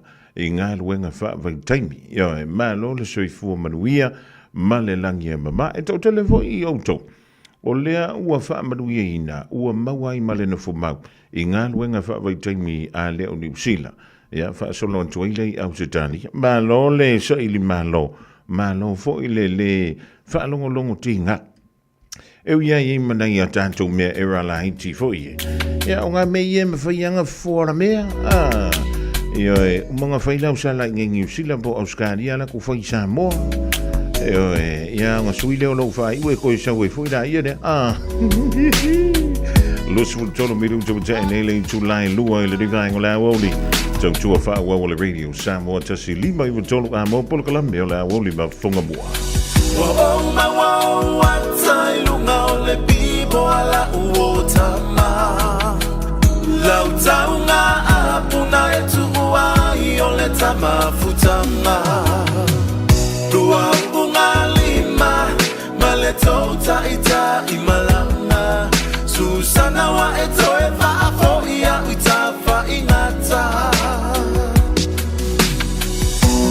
Tamali otenofo atu iluta aina Aitu atu ele anga etele iyo ola vaini usila Pasia tafana usapopole tele a ilo umafau Aemise usiata pepe maoe ne ieto e failele ngau Otoluma sina etele ivili maila vailo ainga A osina tupe fo iyo kasunga olewa o mawataitaya Aulena tamalo wa faya va malana fana utama Letio wa atuma lo sina ia e alu ile fai malama Wa wantai lunga ole pipo ala uotama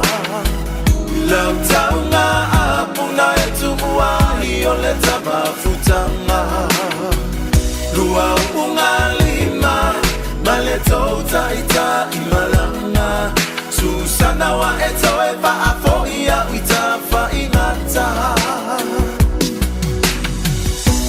Fauta sunga ofia talaia sa e fola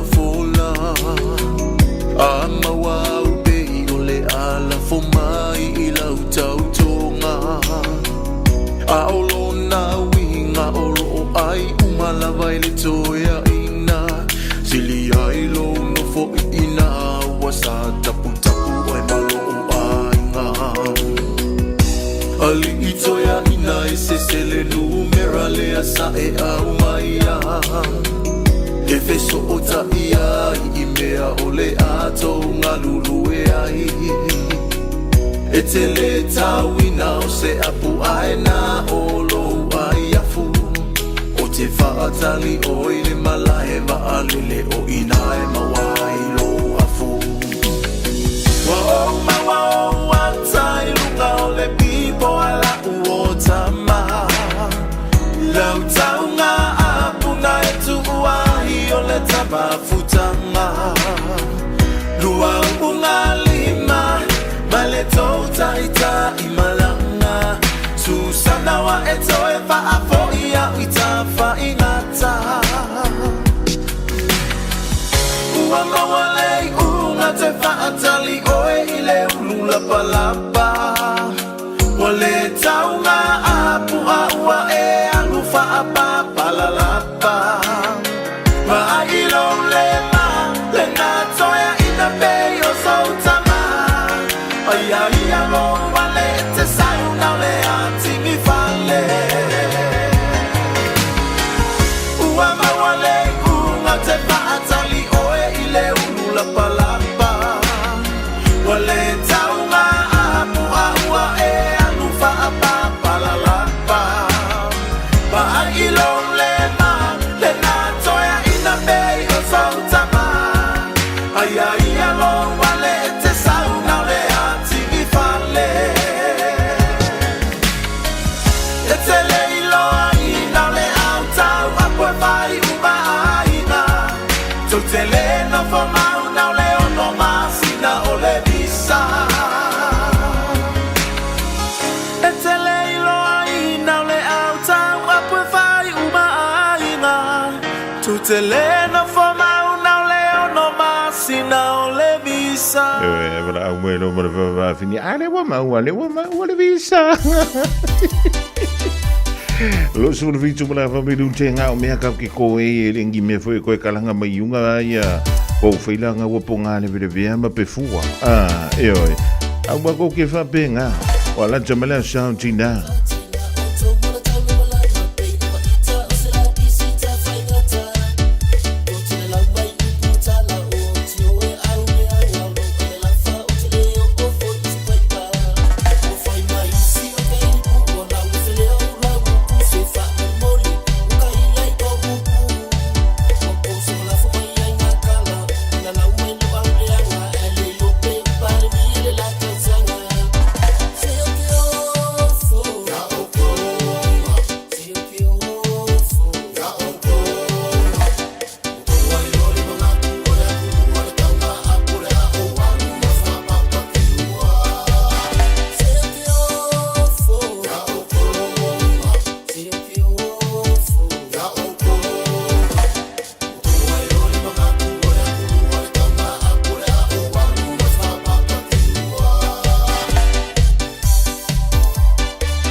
Fa vianga sui fe filo yo leanga ia tu mantu e piki le fana wa o ngā whantunga mai a jo fia o si vai pua e na ua awhatonu leng tu lain ta si tali le so ta inga e ma le filo inga ma le fianga ia li le mai aval ni ia o O le Casa Beds and Appliances, o le tali o manaonga, i o loa e whaatotonga ilo mauta, ini tau le lei, toi ananga tā, e mawai moenga ngā o si tutona ni usila, wha a pēse tino fōa le potumalo lo, laulau ai manafoa, TV, la au pese, usa aisa, masini tā lava, telefoni fe aveai, maisi. A fiu ane loa i le whawhituwha Great North Road o tau, po le tolo fituiva Great North Road i Henderson, le Casa Beds and Appliances, telefoni o valu se lau, lua, lima whāwalu. O walu se lau, lua, lima whāwalu.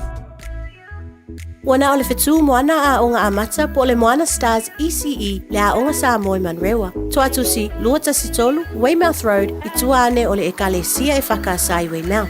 Mātou te tautua ma le whaamaoni mo le whanau. A wale whaatau waina o le ngangana Samoa, anga nuu, whaasino manga, ai mai se leo na whaakerisiano o alo ma whanau o le atunu. E tolu sifulu i tū la e le aise tutongi, mo le whanau e tolu tausanga manunga atu.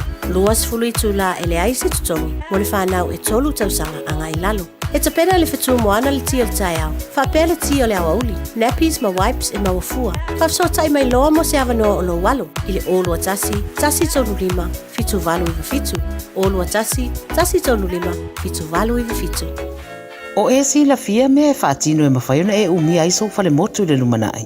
A whai fo i iso fale motu, o e si la fia me whaiona whaatino ni isi o fuafuanga e whaongaire e kuiti o lo fale. A wane e misiere por kalame o le malu i fale. Ia fiafi o sururu ta itasi le se fulu e te aile whaa. O le a e sila fia ai au wala e mawhai e ona e umia se fale motu le lumana ai, ma au wala e whaonga aile e kuiti o lo fale motu, e whaata wai se isi o fale, le pora kalame o le malu i fale, ia fiafi o sururu wa yaso ta itasi se fulu e te aile whaa.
Born Greasy man DJ 651 la pele ea po fea ea o ea.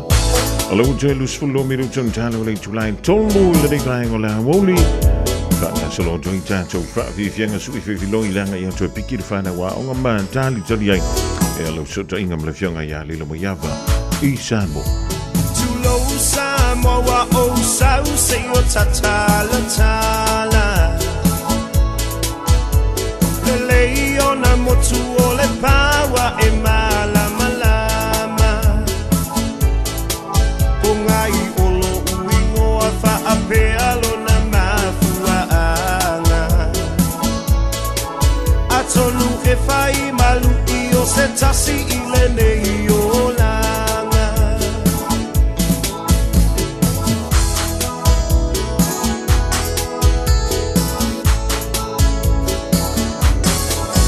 Tasiva malulima e te upea I lo uanganga. Amatanga o le pisinissimo se la asanga. Oloa male fale aeta o fie matai. Manatu I le malosi langona I le vai vai. Maiti na ole olanga. Samoa utele fatufua o se tala. Polonga e tau mawhaie a tina e. Nau nau ia maua selu manai. A tali I le anga leonga. Lea I se ono sai.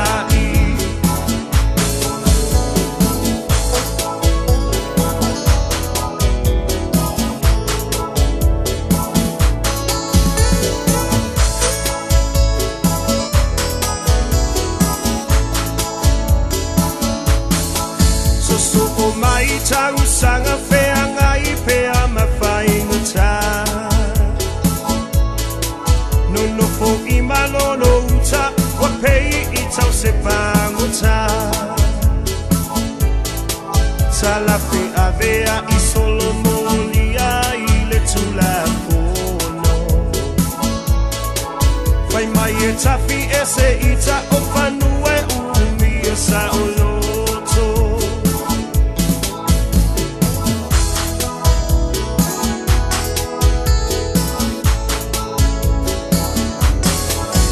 Pena paana tinati inga uta ole puiai. E langona ole fefe a o Yesu na ia tai tai. Tasi va malu I va mapu I maota o tau pau. Ai amata le tanu finau ina ia mautu.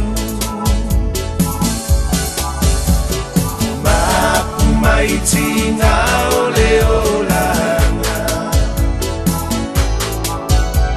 Samoa utele fatufua o se tala.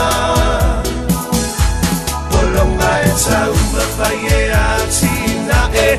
Nau nau ia maua selu manai. A tali I le anga leanga.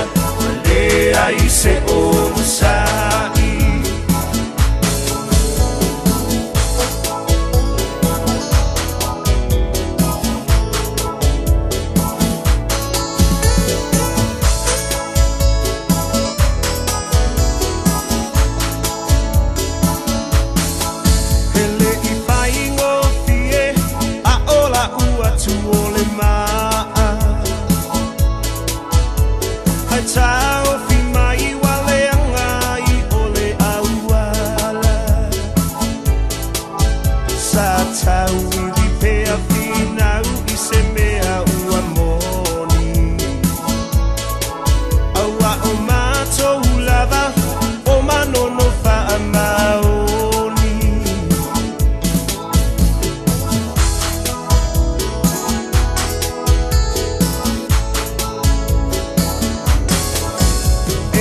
Yellow in mata na au mai ale o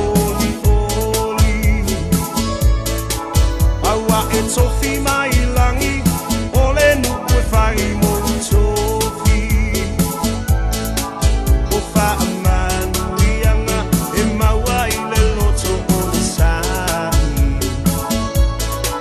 le mapuitinga lea ua whaai ngoa ia upasi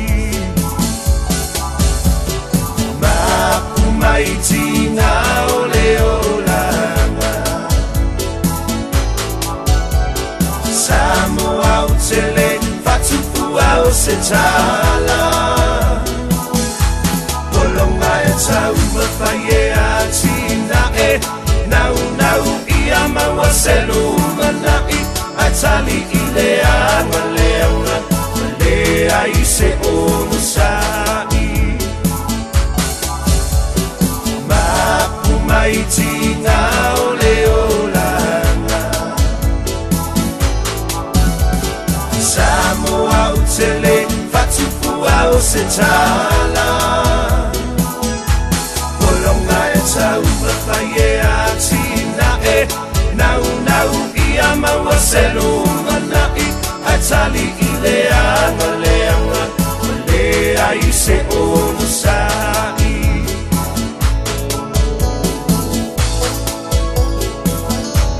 Siu whakamaliena o le Mapuitinga band i le ni fo i vaenga o le a Woli ina ua toi se fulu ma le 5 minuto na tale o le tulain tolu o le ni vaenga o le a so le tautua wha o le radio Samoa tasi 5 i tolu a mo a whai o le vutai mau to mai tano wha maa lor soi fuama le langi e mama polo ka lame o le so ta inga e wale wha soa ma le fionga ia li lo mai yawa mai na vaile sui o le tātu wala leo nga longe puna wai mai tono le tātu tono wa wala wale longa puya li o lo tupa ia ma lo tu malui meo lo tupu meo le an tupu marisi o vaenga e onu tula i mai a le o le nei vai aso ya o le da fo i vai so fofa talo fa antuai e le nei vaenga o le a woli a li lo mai yawa ma lo le fai o le faiva e ma lo vo le tawa tai o i lava o le safa abito tina le fai o le nei vai aso ya lo tamai tawantu ya o nai tele o tu mai lava a le o le Western Union posesi ya se umarka ko por kala me le stofi de alu le ya le Australia ma lo so i fua ma le langi e mau tanto whila i lumo nua e leo tu o no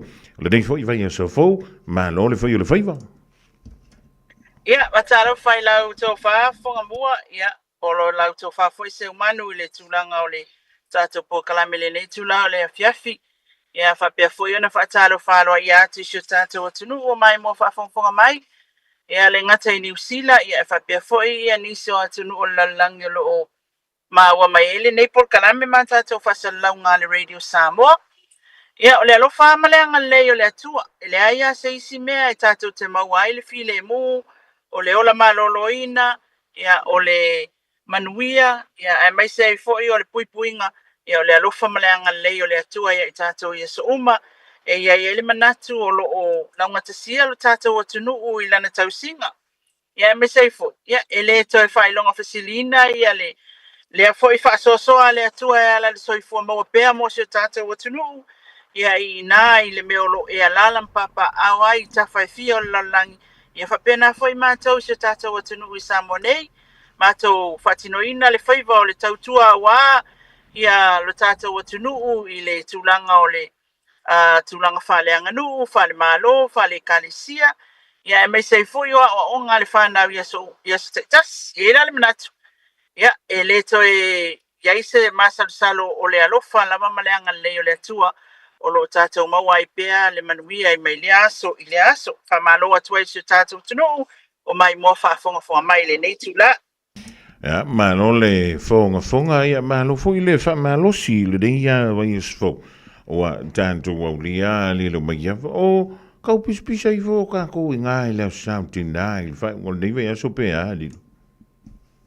Ja, man to foi le me masani ia e pe o le asole nei te le na o ka o pe fa tatal no il te lo tausanga o le tunu le nei ele mingoi le vai so atoa ni le famoi moi e pe fato a pispisa o a matamata tu les fereli o lo las konga ya vive si non polo calor me ya ai o te loa o la e su ingangale o fositina il temil nei ya o le foyete ti lo atu ya ilunga ile social media ya e ma e fo yana I tama fa mai me o la uia lo makua ia ka le ia lo ngai of kua I o kausanga le ke ngisi au ko ke fa penga io I fa kause o fo silo makua o so uma o le tausanga ia o tina lava awa mai tau ali fonga mua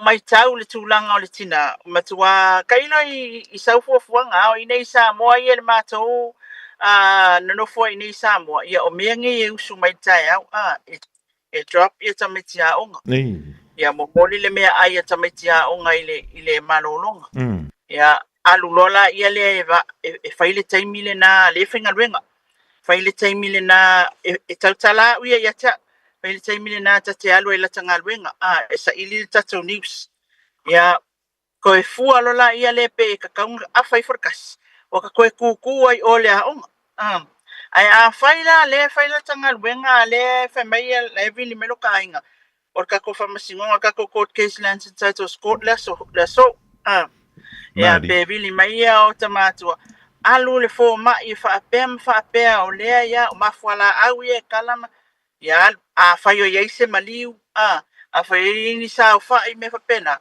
usala e ka ke peko uma ia I mea uma na rona wingo tina e le tafa e tasi a le tiute ma le whaiva o le tina ia o nau atu lole le ainga o lea mea ma lea mea I le whaiva o le tina ainga e leo se me whanane mai kaupe whiau le tiute o le winga o la utala ia le nei fo I tūlanga I tofinga o tina ia ainga ia I tātou a wai o mai ke mingi ki ngā makuorokinga ai ka ki whaalongo elo nei uleo e iaila na ngā luenga lai whai o le whautua mai o le akua inga kulunga ka penga le whareke wai akua peko melo makua ta lau le la pisi fufulu I e tau atola mo o tina e whapena le tūlanga ai tū mai whaila le whaiva o le whautua ma le tō whai te tala tina pe a whai wasuafa ia e mataptia fo I sau whai ngā tina patasi mali ia o le tūlanga la le nai lo tātou lava tunu tā ua te le tina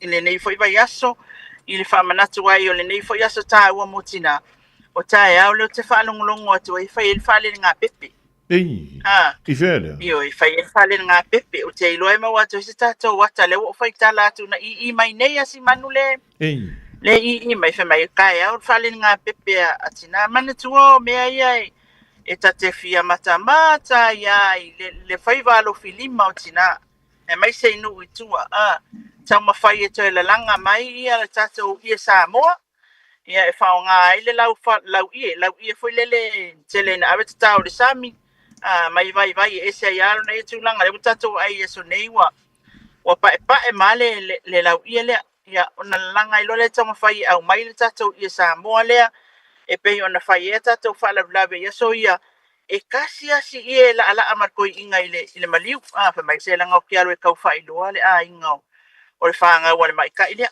ia I o whapena ia o le tūlanga la le na a whai o tae au le la alo le tatou malo wa e tasi le nei whonga mua tasi le nei tūlanga o lo una I le tatou mtanga ruenga o tinam tama I tae I ala manuia o nu maanga sotai manuia o nu malang anga so atina e manuia o nu maanga sotai o le una I le o le tūlanga le o le toe la langa mai o le tatou I Samoa le awa ia a whape hoi whala ulawe o le inka ko I Samoa ia whanga e sa wale kulola ia le ma le kupi le wae whamai ia ua makua lea ia mangi whawhinge la langa I o le ngi ai ngā le lua ia konga ia whiololo ia ma le tolua wheta la lea tusala e le mana ia ai pe o aso ia pe ia la titi le tupe ai fola mai ia toi ina malo matua o ka se matango fie e o le si tūlanga na leo lova ai e te mile nei ia o tūlanga fo I o ngā ruenga tau lima tina ia e peo na whaatino ina I lunga o le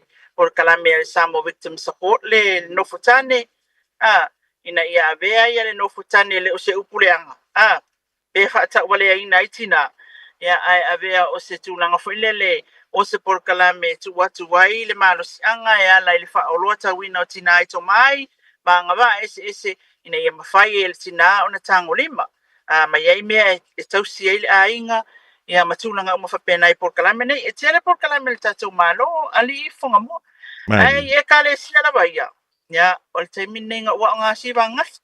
Ya la se fa lo ngora king. Ino fa lo king siba. Ya la ngo.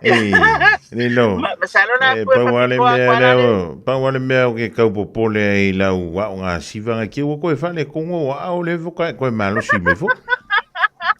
Ba yele ngu fa la ngu lo king e pe oi no. Usa olewa olela la se uma po aku se kilo ai in mako ngasi ba ai ma ya o kalami na imaftanga tina ya abatu ai fo ise o ole pulela ale o le aso o tina yoi la avetina ela unga ina mai fo ia le upule fo yaso ia la to tau ave ina ile tofi o le faila unga ina ia mafaio na au mai fo isa la to finangalo o sa latou fo'i tulanga i le tatou soifuaga nei se faufautuaga ma se apopoʻiga tina ia i tulaga uma e tele faafitau li fiagai ma tina fogamoa ia ao Samoa lava ia e tāua tele tina i le tatou atunuu ia mai o le ala fo'i lea ina ia le tatou malo ina ia tapē le tulaga fo'i lele o le sawanga i tono a inga i tina mawhanau ina ia mawhai ona awe sea ma le tātou atunu ona e tāua ma wha tāua tele ia o tātou tina ia o se tāla atuna nā pupu ole i nei whaiwai aso whangamua lele io o ngā bay attack whangale me whangale as whalai le asko ngā ilo attack lo le me kai i karuranga ia ngā waila le kumu ia lele ia ma lo fa taia lilo ia te talo ma na pongi foi te loa a malo si alma o lau telefoni te ia to sina vea fo ilele o nau i family ang tonu ia wa fo ia fo fuanga o fa ngona vea song ia lipi sticky ia mang ia lau manta sticky ia mani tulanga o fa lupe ina fa pe na wa level te unga balvali no le pasi i to tonu o le man ta po i fa ngona vea nga ko nguri ni no vai se mengira lau pola ngale mau foi o le mengira pola foi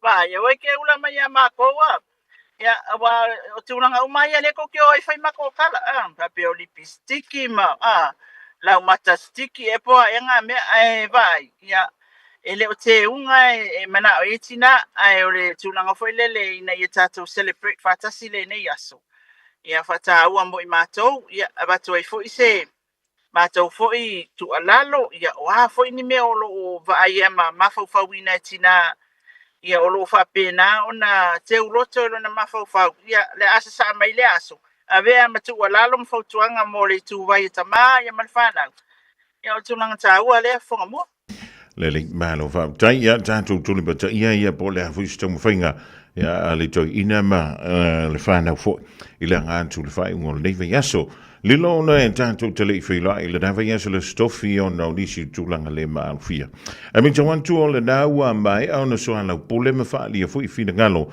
o i tu e lua o le tu ale fonga tala yo le mota ia ma le tu tangi e pe ora wina tu ai se tasi mata upu e o le wa tanti nei ile fa masidonga e fa te tau lea ile fa nga ina o le palota ale fonga tala yo le mota e fa a to iai ia le lua vai tolu ia o pasene foi o le fa tu ngai nei tonu o le pasia ma le pasia oni tu la fono i tono le mount fono le datu tuno me ona e fala we te le mata pu a fa mo le lido ya o tele ia ile asole le famasinonga ai wa fo ia le tulanga na ia ile tatu ia tawol manga le famasinonga moa o le mata upuna o le famasinonga ona o le fina unga le HRPP le ana tu ina tu ia la tu te fa pe mai ai vai nga lima valu o fa vai o lo fa pe mai e fa ile palota le ale fo fetalai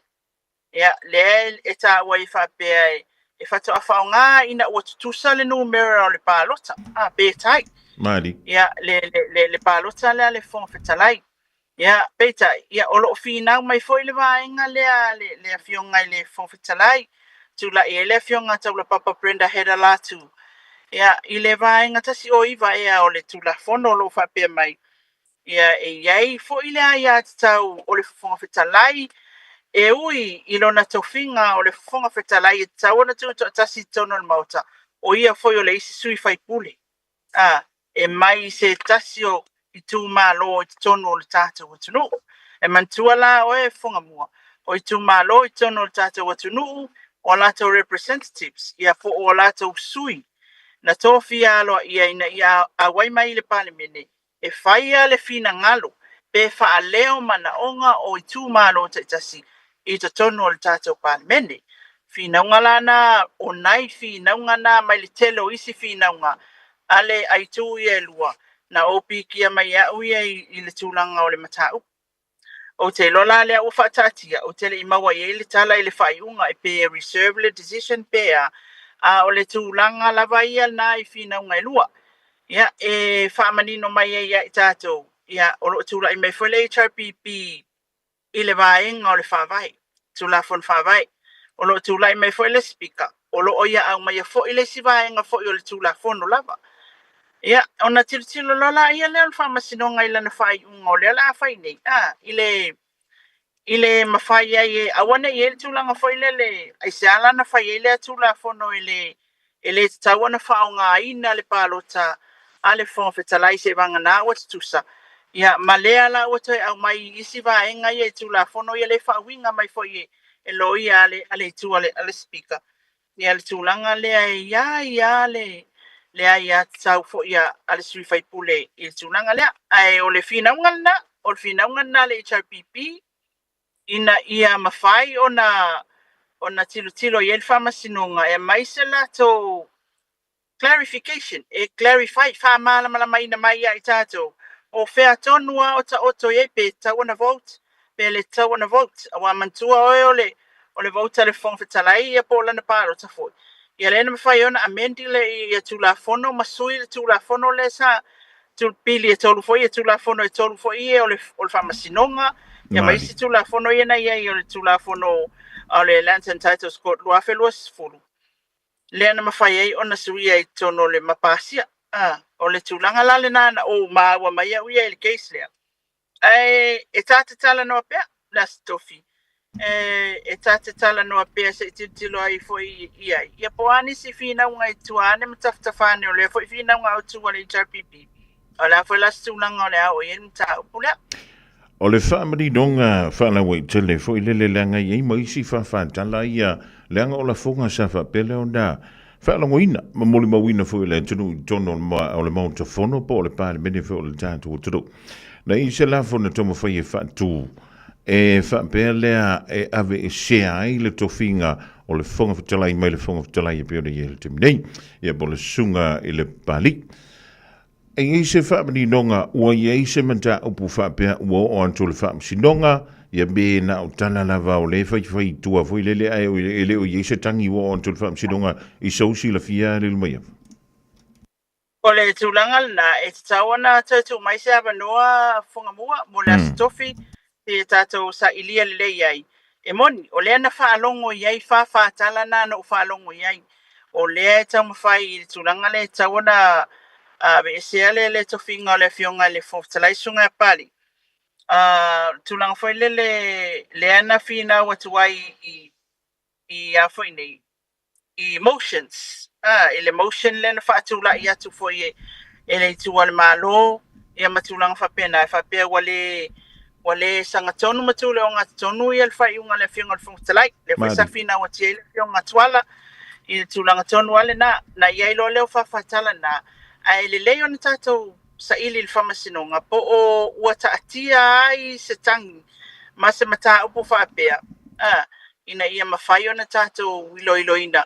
Ia e po wafo I tu malava. E mafu ai o na abatu ia le tūlanga le tofinga o le fionga le whongwhitalai I le whamasinonga. Oke iloa e iai ia tala ua whea vea I whapena e pefo o na sāwai e lau tau whai lau fo I whafonga.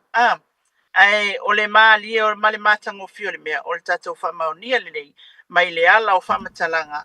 Ia e ala le tātou sa ili atu le whamasinonga o tūlanga le lau tau whafonga mo.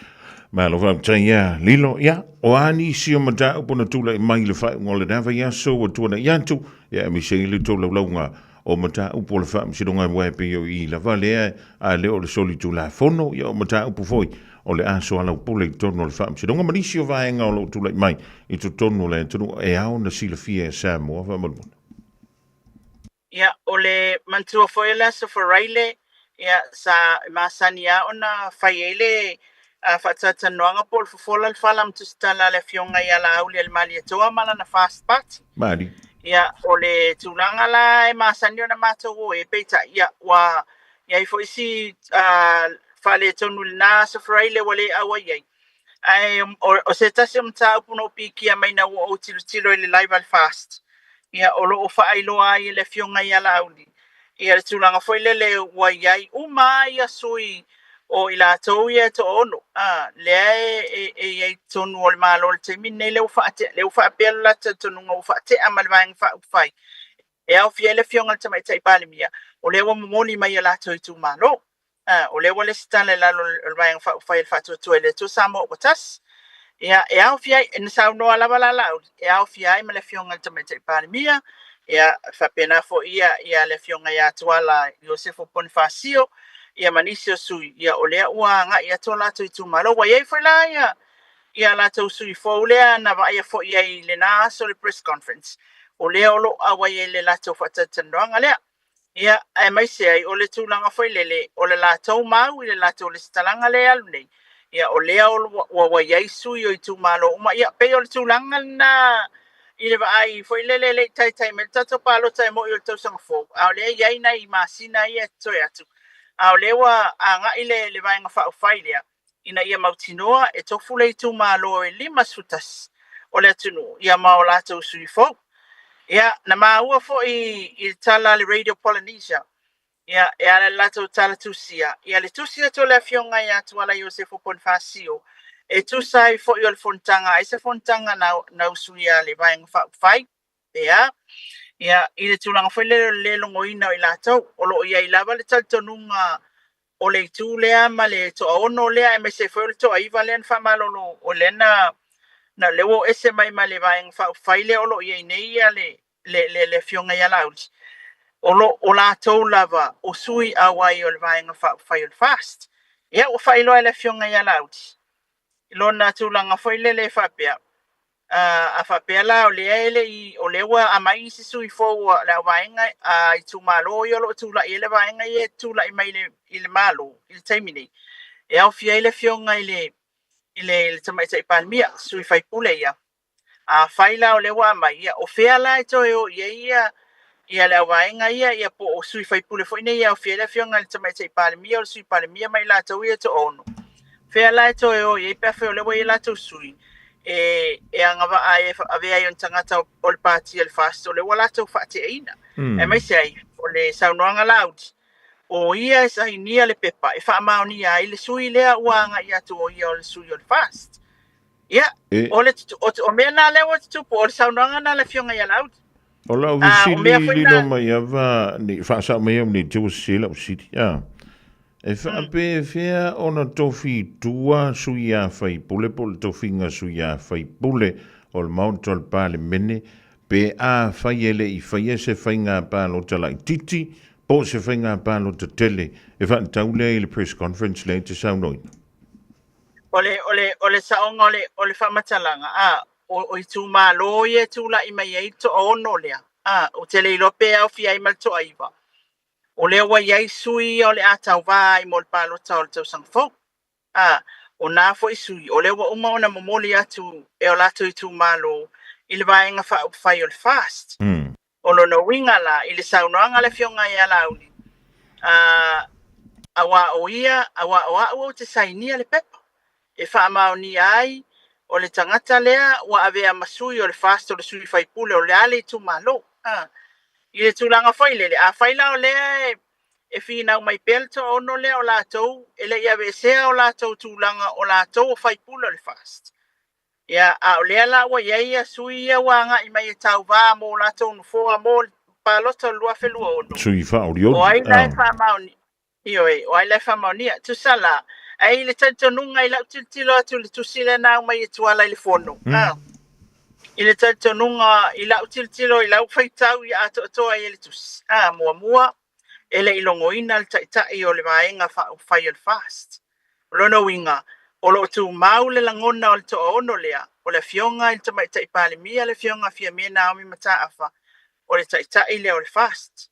Ia ele ilongoina i la tau e tu sai o mata upo le fono, la tau tele iloa, i tulanga lea, ia malifontanga la lea, rono winga, ilo la tau tatanunga whaal tu la fono male tautonga o mea, o i la tau lava o iai teimine o sui, a fai pule o mai le vaenga whai al fast, e se mai la le fina ngalo le fionga i ala uli, ua whaate a le pāti i la tau nei, ma ele o toi avea i la tau mani sui o le vaenga whai al fast. A whai la o le tūlanga na lilo le tantia i le mata upule i le teimine. Tol? O whea la meo i le sao, e sao ope sao i po i e sao. Mantua foi, o le vaenga whai e, pule al vaenga whai e iana me whai. Maria. Pule al vaenga whai e iana me whai, da pāwale mea e matau iai, o tū la fono whai ngā pālota, i le taimi e open i le campaign, i le taimi e muta i le stalanga o sui, i anga waa o i la tau o le ata moi, e le taimi ngi, se kongi mai ale pēr kakaia, but i le tatou malo ma le hanga i te tonu le palimene. Le aila e hanga i le tonu le palimene. O i nāla e manino mai e loa le mea o iei le tū la fono. E whātu langa le le iei a Yesu ia whai pule. I to tono le mauta a whai o la iei le tū la fono le whai mai so a ale o ke ale whai kau. E whai mai so a ale whai tau tū la fono le peor kas wha iwa ia Electoral Act por kasi wha kas le e a foi e le tala foi le e lalo o vaenga umana tu la fono la e foi ufa pia ele me foi na remove le seat o le tangata se vanga na lava le fina ngalo mali le tangata wale ai malia party ona mai la ele me fight na remove le seat internal parliament avel supreme court ya bela Awa o le mea ngā le numi ai nei le, o le whangu i sao noa lilo me. O le mea ngā le ngumi e gisia kako a mi o le. O le vi nau mai ia la uli ma le tu o le fast. O la toa ia luas fulu sui ia tu mau. O le vela o tusi antu ia le fionga le sui pale mia. O le ilongo ina i la tok. O ai la kakaunga au mai e le kalisa o ngei mea. O le mea ngā le ngulu ai. Ele teimine ia ele ngata i lo tanto tonu i Samo ia o le tele o le aulangolango i nei New Zealand Australia ma le tele o tonu o le laulang e whantau o le matau puletas e tau ana tātou whaatali i le tupungo mea awa mantua o e lena whailo e le speaker te mua mea ngā ia o mea ngā vaenga whaufai o whai ko mea ngā vaenga whaufai au ko kongu i le removing o le sito o le sui fai pule mai te tonu i le ai lai ele vaenga i e peo na utau o le tula fono ma fai mai e a wha pea e fina wa i tulanga lea mai le manino e taula ona ave le masinonga mawalunga e lato te fai a mai le fai unga ia awa fai la o le iei le fasi fai upungango wa ai e tula fono e wha pea mai e se vanga nalo loto malia wa le to fia ye le party le wa e crossing na le floor mai fo te alu le si party nga e fo ino le kuai e fai lau fai nga pa lo tala titi ya lua la isi mea ta me ese mai mal issue le lua la isi va nga ta ua o le wa mana o ya le o le ya tangia mai le vai atu le mana o nga o le vai nga fai la uli taimil nei ina ia fo ilo e fai le pa lota ngā pālota. E mantua foi. O le sa whina umai la matanga i ala waenga ia. E le mana na o e whaisa whai ngā pālota. Ia. Ave mua le motion mua le afoi le whasa mua le motion. Ave mua le motion mua le ia le lafo whaatu. Le lafo whaatu e ave ese ele fionga tamai tai pale mia ele imanuia. Ave le lafo lo na lua ele imanuia lava. Ia o lea lai wo o mai taimini o lea lo la wa manatu lo vaenga lia ona wa mapo la tau tilo o le wa le stala mai sui ta so le ata vai le la tau vaenga fai mo i tu malo e 5 futasi tono le tunu Ia. e lau manatu e loa fo i loa e whailwhainga palota taimi nei Ia. e le taimi mua i le taimi na fasilingi ai pe e seame po le ala le tūlanga iai pe a whapea nei la e fo i e whailwhainga palota la tūlanga iai e whapea mai e le whiunga i alauli e lo e salangona whapea na e fo i e whailwhainga palota ona mua e tilo le tamau a inga le atunu malo na afianga wai alu le kupi lua o iai se tūlanga tūlanga le lei o le mea lenga sui e ngir ka kolo la le kau whaingi lo le whainga palota ma restaurant wa fia wa le stala wa taimina na fast food pasene na ta umai taimina ya o mea umana tusala na manatu la au le tamau a inga le atunu ya matulanga na ya manisi la wa tūlanga e le fia mana o e fo i e tua lea lawa nga i mai loa wa ai ato lewa mautu mai ala tusu lea lawa mana o lo e fo i tua ile e faile fainga parota A faila o la ve faua le lo maiava a tonu le si la fia le tonu o le tausanga fo le fainga palo te tele. A faila o le fina ngano na o le tete fono le fanto tu le tua samo o tasi. Ia malana vaenga i to o luse fulu le tois fo i tu. O ai tonu ala tangata e nante la ngā le fina ngano lea po o le lafo lea. Fo i lo i tu e faile fainga palo ta. Lai titi ia po le fainga palo te tele.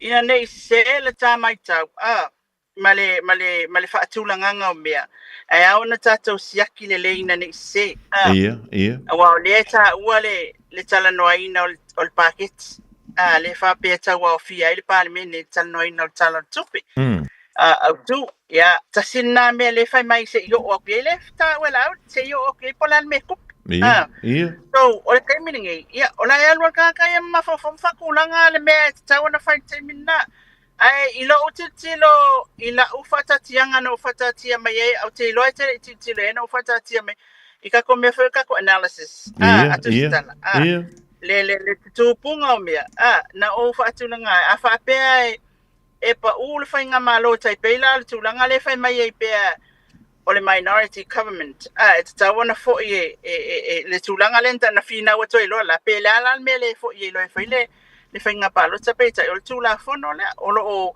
maua le quorum o le kabineta o lo o iei le nawa tūto aiva la ua maua ile le tūlanga fo ile le sifuru lima le o le kabineta e tūla i meil malo ia o le tūlanga la iei a whapea e pa ule le malo e pa ule numero po le afo le pasi o le karakupe po le alava ni tūlanga whapena ia o le fionga tamaitai pale mia lava i ele tūlanga na titilo ye na te fautu aina ia le fionga le au malo e ko lole snap election o lona winga la lilo mai ava o fala me la vitelo e sa no ali fautu aina la ele pale mia le tamitai pale mia le au le malo ele ia se me happen ia ile tulanga foi le fa pe ile o ia se me tupu e tusa ma le tula fono le fatatianga mea pateta nga leo te fai atu a whapea e a whai nei e whale tonu po an me whapea o le tala le tupe po le alava me e whale tonu le lava le numera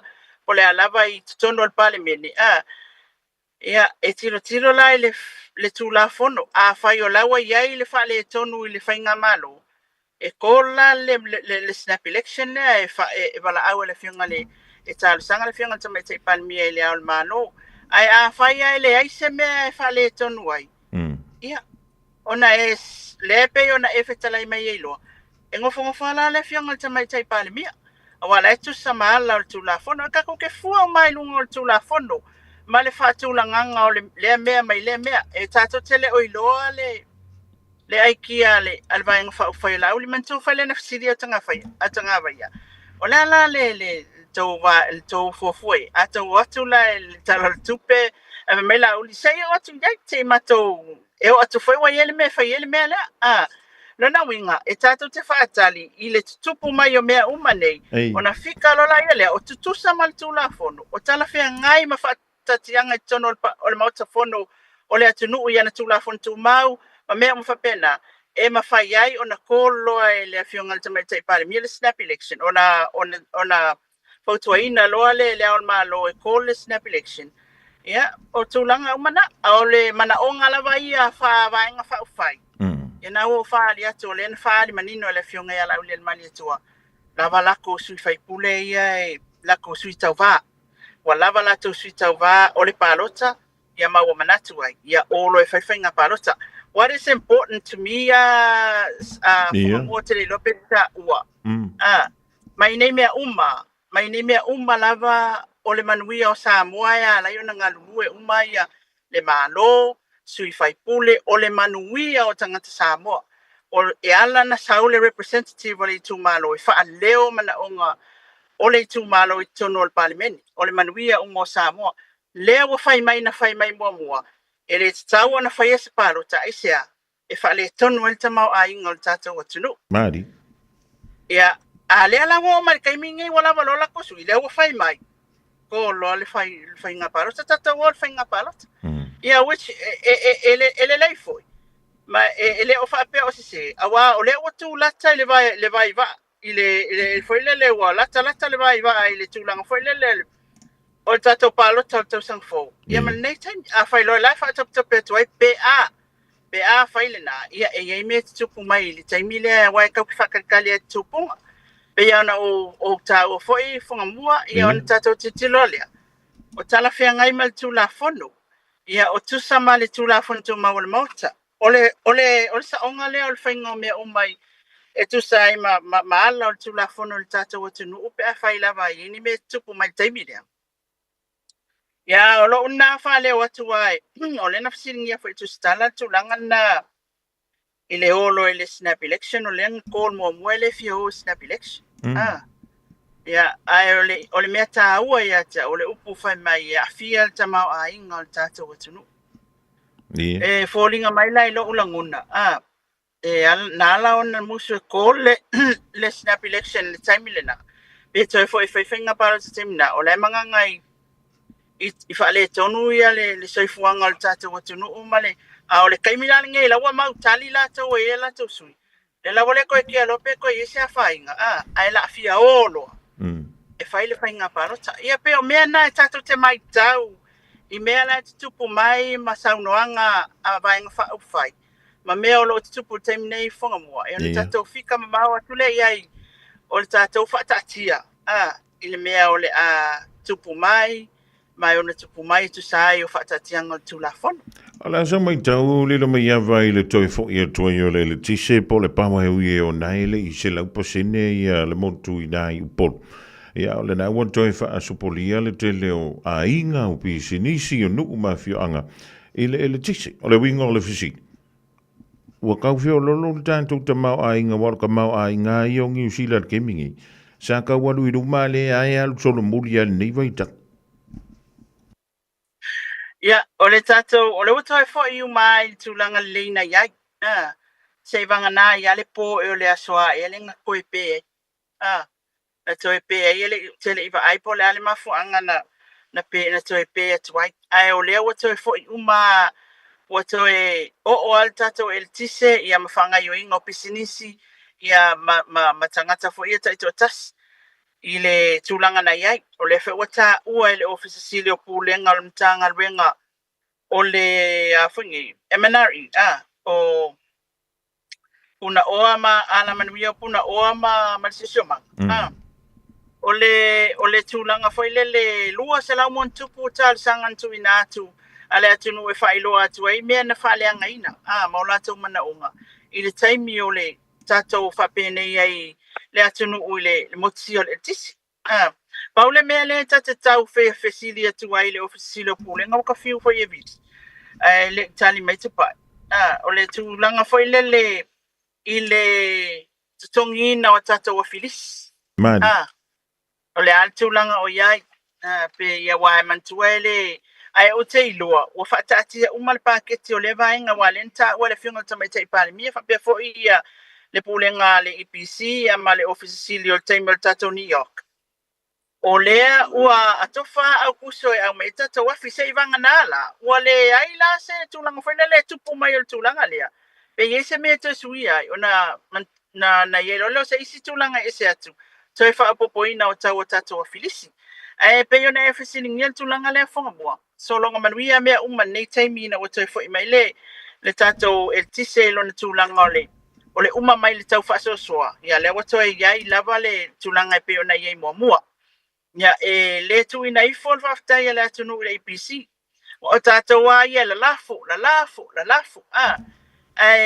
O i la tauro fia ngai mga luenga matilu tonu le whawhitau. Ia o nai tangata i o lo mawhatia ia so uma ia. O isi fo. Ka ko so ngala la fo ia. Ai lo la tawe whaia tonu o mea umane e lunga i le vaenga le levo i lunga le whainga tonu. Ia ai tonu fonga mua e le to ia se fa le tonu tato LTC.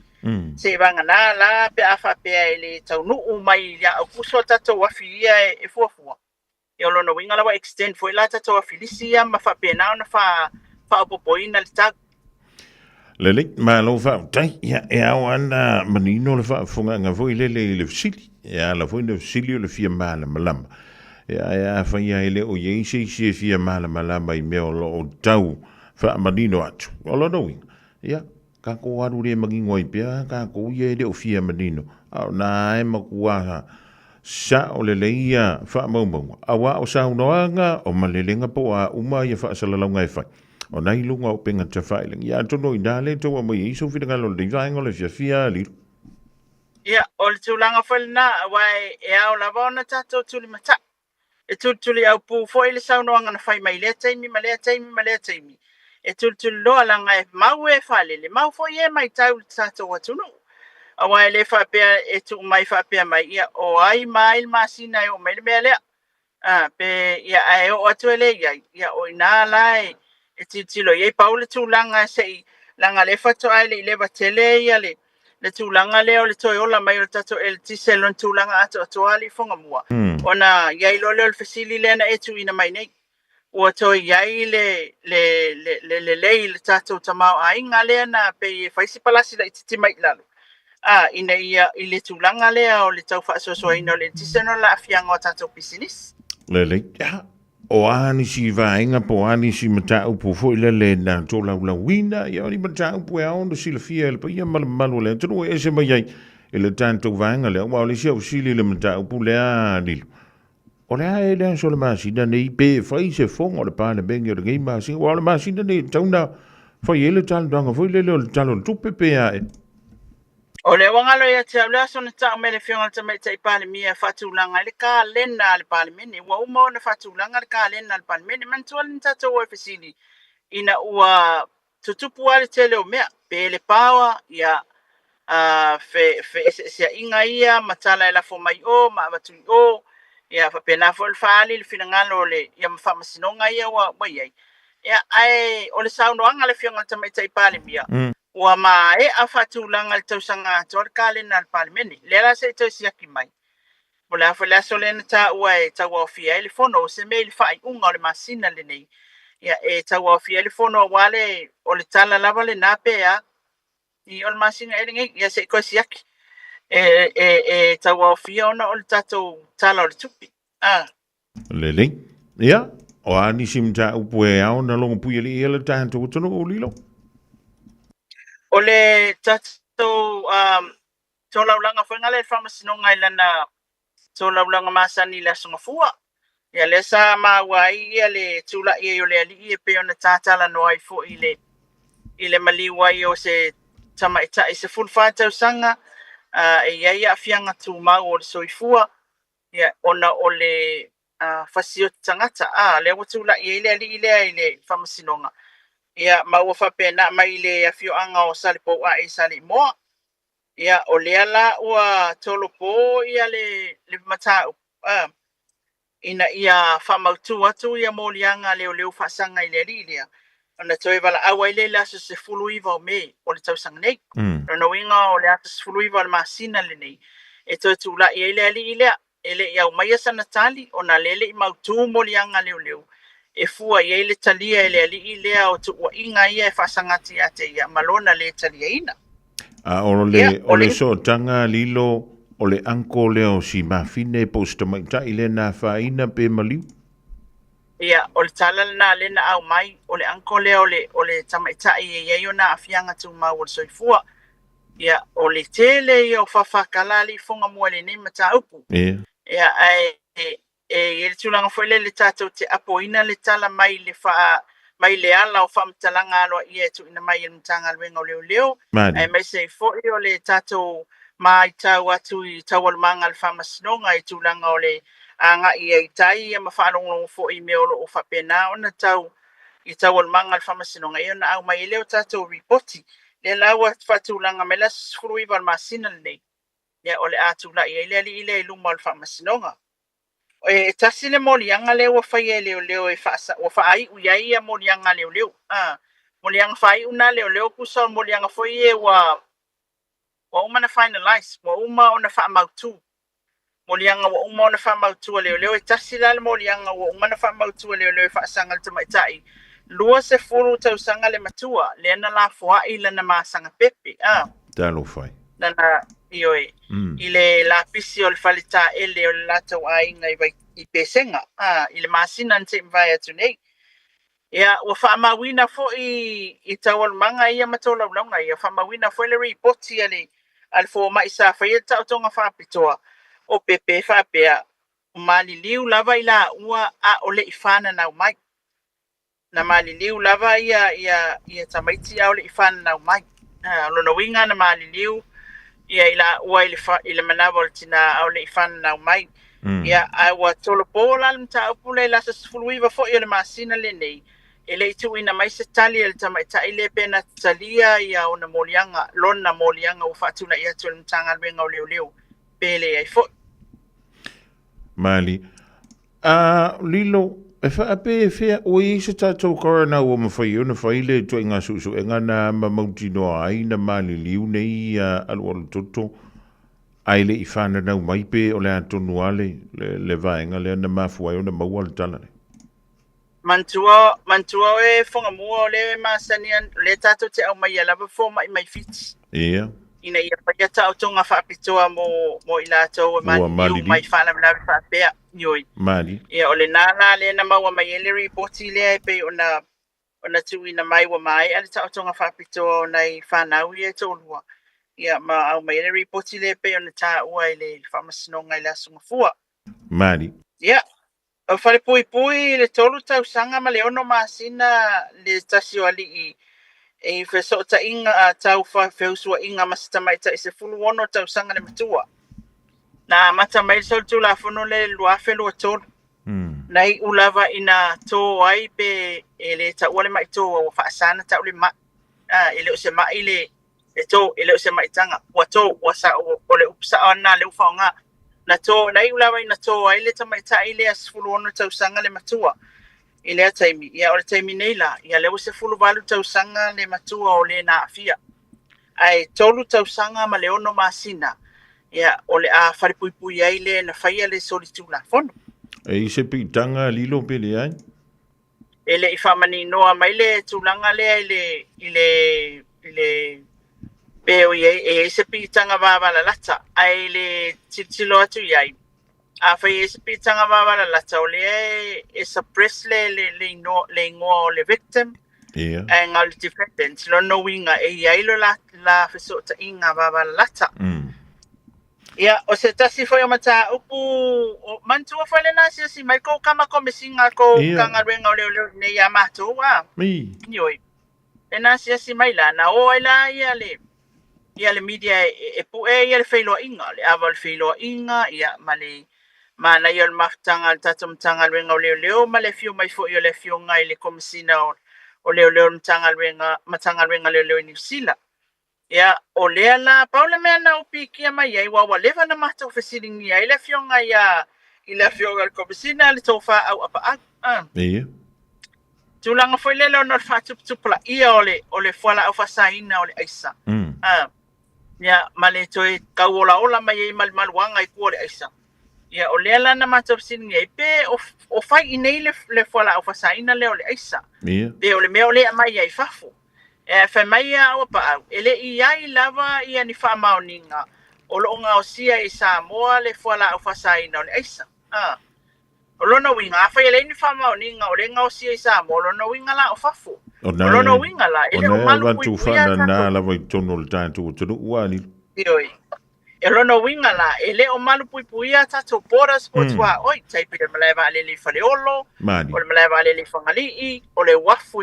I mulfanua o le wafu I matautu ia ai o le tala la le na fai mai e awa pa e mana o mia ni tai fau song ona na o le lua tai fau song ile e tono tata watunu e tasi tai fau le official tuti tasi tai fau le official leo o lono winga la ia a fai ngai la fa ta inga fonga mua a fai ngai la waka ngu le va ai fa le olo Mani. Fai mai lola ia le o man tai fau songi e siaki le va ala la o lola ia le o le custom o tau nu le va ai tai mata tu fai mai lola ia le o male e siaki le va ale tau nu tai ma pusa ma containers ma me fa pena ma le tai fau le ai vili mai lo ma sa mo post e fia siaki le ma ko meli wo fia kiliva ale siaki le la ka o fia ya ka o fia le meli le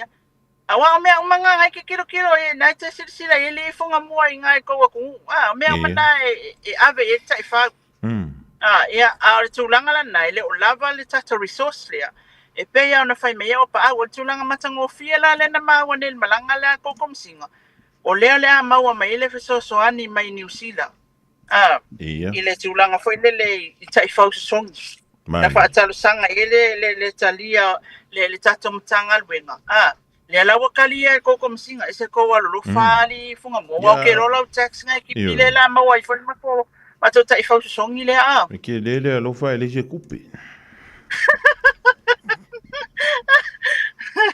o le mea na le o tasile na ai o le malanga le fionga le li komsina na malanga mai ni o le ama wa se feso soani mo tata wotunu ele toe tauna na ina fonga mua le maka ukia o le tunanga o le solo fa afi o le alwa le aise tono Samoa o lo mo maula va mtanga lwenga leo va so fole nei aso nei por va so lente nei ia na ma wa fo ile isi fo I o so fa inga leo ia se tasi fo I a inga ile fionga leo nei ile tulanga lava o me tau fala au fasaina on isa ia ai eke ele kau makenga kaka ka oro fa ile me ali fonga mua o mai tau ia fo ile tata watunu ai o te loa o se tasi fo ile nei o feso soani tu atu mtanga lwenga leo e fa o lo tau ina ile mtanga lwenga leo le tata te feita ile alo le isa ia o le tulanga tonu ale le mana ia fai o pora si e awala mai tato a fai le o le lei pui ngo tato tua o ia awala mai le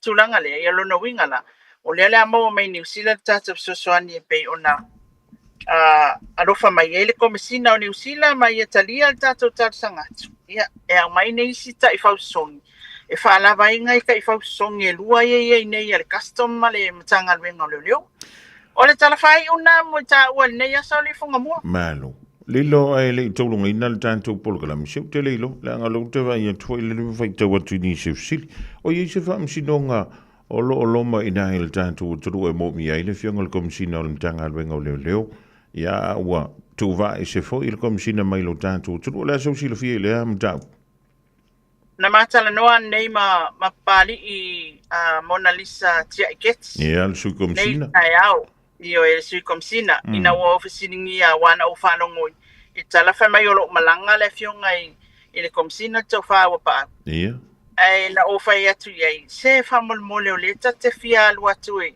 sina whamatalanga I telo nei mau mea tupu I taona manino le tata o tunu e mana I lava le tata o whawhia ngai le ia e whai mai ia le fionga le sunga pali alu atu komsina lai nei komsina le malanga lona winga la e taulan to siaki le tala tu sial na langa le fai mai ole ineile le fionga le komsina ele malanga ese atu male atu no ai se yo was siaki ka ya pe mo malanga pe la malanga pe la I olo na ofisa yo na mawelo stali po la stuff yo ya ma wandi lu pan ke fo ile le tali ele fo ile malu tai au yo na tu fa le ni lu fuala a we fa mana ya ile tai au an tai au pe an tanto woli ia ona mo me ile o se tala ia wa ka ke I fo kai ele be fa me o ngai o solar komisinga ngai fa akali fa o ke fia I loa po lea lea whaamsingonga ai pe mo I fo I se whaamsingonga a o lea fo le mea a fia an toifo.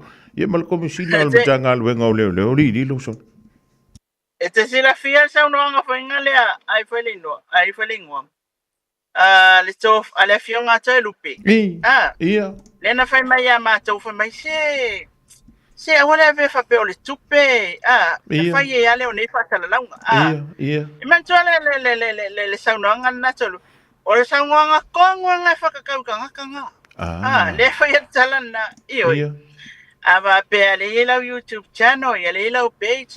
Nai mo mai sau seling. Ia ngalo sawa e ngale maua singa fasikala fa pesa lo fa nom fa le ia ai le ai masau sila fia ina ia ole fa maoninga le na olo ine ile fionga komsina ia mai le semela solo ka ilo ye se yo ta ia sa ai foi le au pa au se ke sa ulo se ngale fa fa pe fa ku se wa mea ele lo po la califo le sua le komisinga ria le ka ke lo ke a koi fu le vion komising ia e moni tala na wai ole tulanga lava na o tatu tanga tai ele to ale le foi nisi e fai la to report ele fa le anga fu ai ole tulanga foi le e a ona menino le a fa pe ole ke fesilingielo ma fa le o tilo tala pelo le femelis esa wa o ya lo e fasili ope o I komsina al machan nanga na malisunga pali mona lisa nail tayao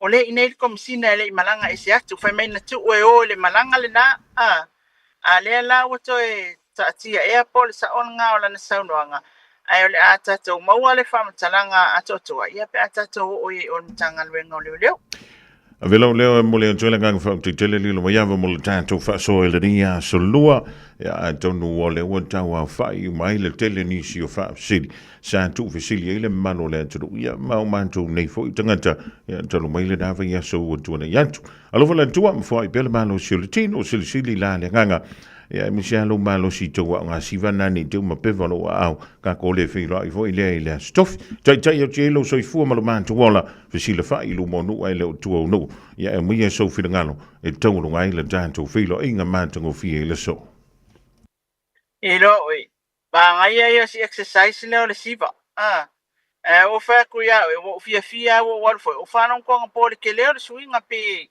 sa vilingia fo yo kalinga le me o siva I ia nga siva ai ona sai mai se uma po le ya ko mako nga siva le ko ke makamaka le ya ai fa tai tele a molta to po kala mel ne ya so fonga mua fa tai fo I le tato o tunu olo mai mo fa fonga mai sa mo I ona tulanga fa lupeina e pe ona ai al tato o tunu tamam tina matua nai fa fiangainga ia nai o staulanga ia o la to o tala ina le tala le ia Yesu Kristo le tato o li to tu man malo ia malo le fai vai fa tai tele lava la to tapo inga Fatai na yo matou ainga, fatai lava na yo ango, aunties, New Zealand, Australia, Amerika, la tauolo ofo alo famai mana na ya matou wo, matatou pa anga masani lunga tatou po kalame, makfikau I fodwasongi, malisto lua fonga mua.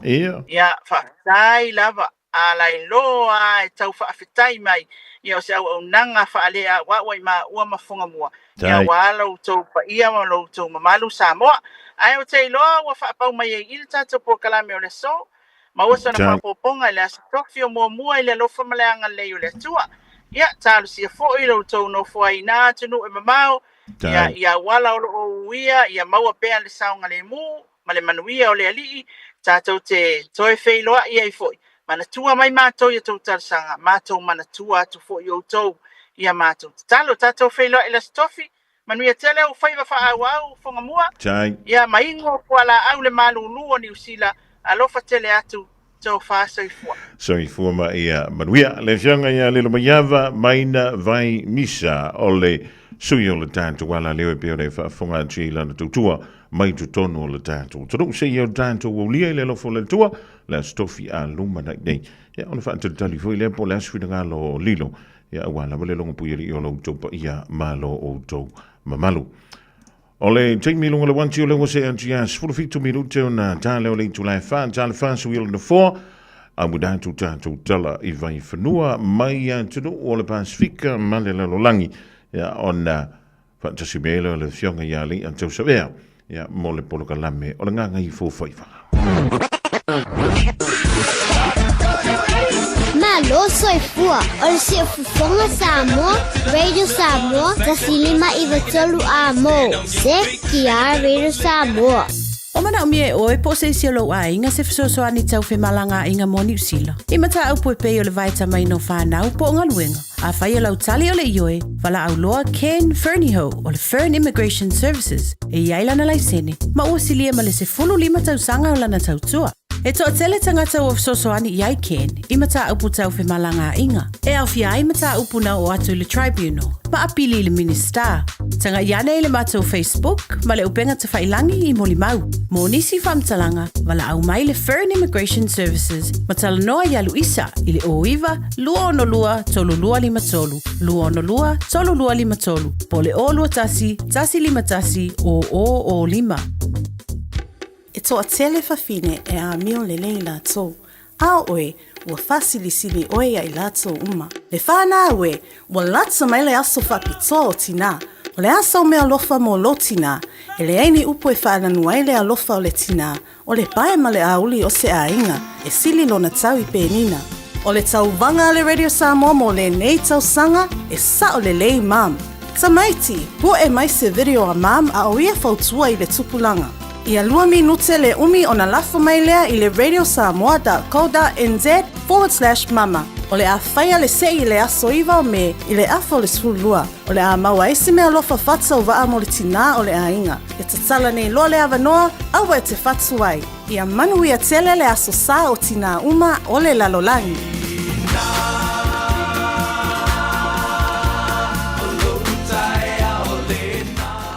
Wa ye nei le la le Bluebird Lumber and Hardware I Mangile. A wa whaatau molo a inga I Samoa. E mawhaiona whai umai oka o loa whauwhale. Pusa aisa o ngā umu TV moenga. Se tino forma le telo o loa ese. O whaatau umai mawhaiona te tongi le tātou ofisa I Mangile. Ai piki I whale o loa o le Bluebird I a pia vai tele po sa le longa. Walau loa le o lua tasi 5 tolu whawha. O lua tasi 5 tolu whawha. Pe I meli le info@tlmarketing.co.nz Moni si whamtalanga.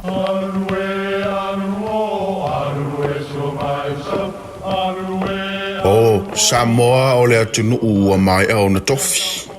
O le la au ua mai au ngā tātulanga. E le to e tau au whangaina. O le vai fo I ua malili ua mai au na saiki. A o lau polo kalame o le vau filifili. Ua na o se toi wha manatu. Ua na o se toi whangu ia ua nganuu Samoa, mau upu ta oto, mau upu tu. E ala lea I ala ngā upu ma muanga ngana, ma le vau ngana. A wane I emisia le tātou polo kalame, I afi o aso lua ta itasi le itu la e valu, I lunga o le Radio Samoa. Ia manu ia tele, lau mai muanga, ma lau whaasaunga Samoa. Radio Samoa. Taslima I vatolu amo.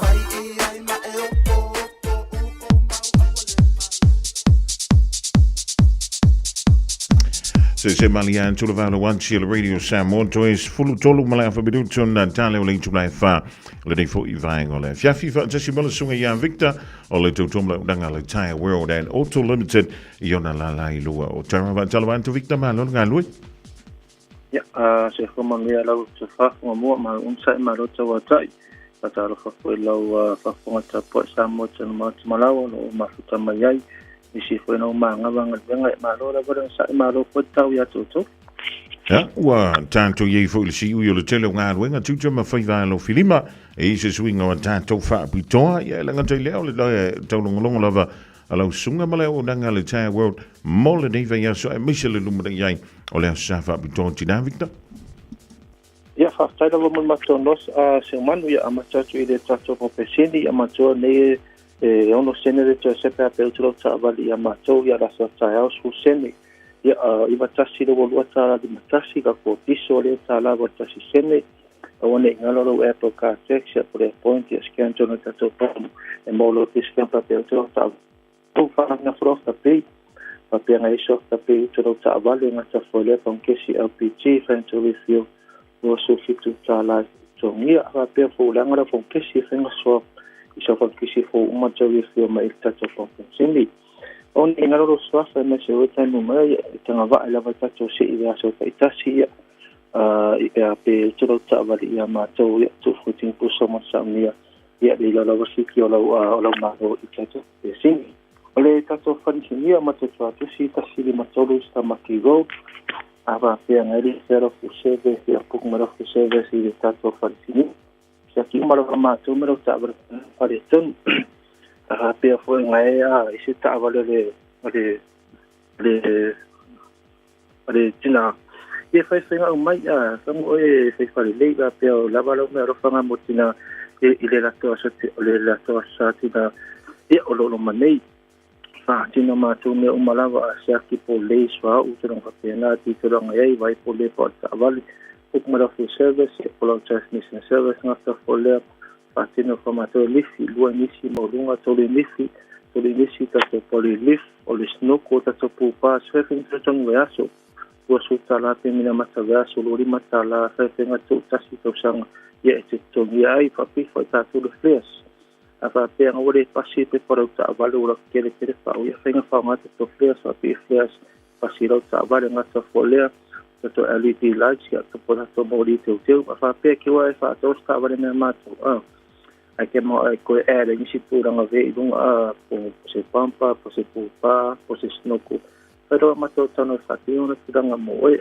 lunga tatu finance tong ka pe fato sta vale mai le tatu afata vale para o fe wasu tala te poto to wan fula o ela se sum yai patino te para o fora ta vale langa man tua kama manga o le sia kita pia ke o fatu o lunga wala ata foleta ta ora fata o sta vale lavoro mo mato afa pe to sta vale motina ya sasi mai formato fata vale lo que filinga tau o le te mina mata da tawali lima su tala le aso ata pe ngai ke o fo ki fia pala I mantua e sene ya tawali ton ma signora ten steme fai ton tadia ta to le tre in a pe so tawali to ke ma tre I to ya fa to so tawali fo men mata fa tawali a su se tawali la SUV cars small cars hyper cars no to freta to pick up o al motor to Ranger Hilux ni sand mona te fa ma na ava pe ke no ska vale au ke le fi ki me fi au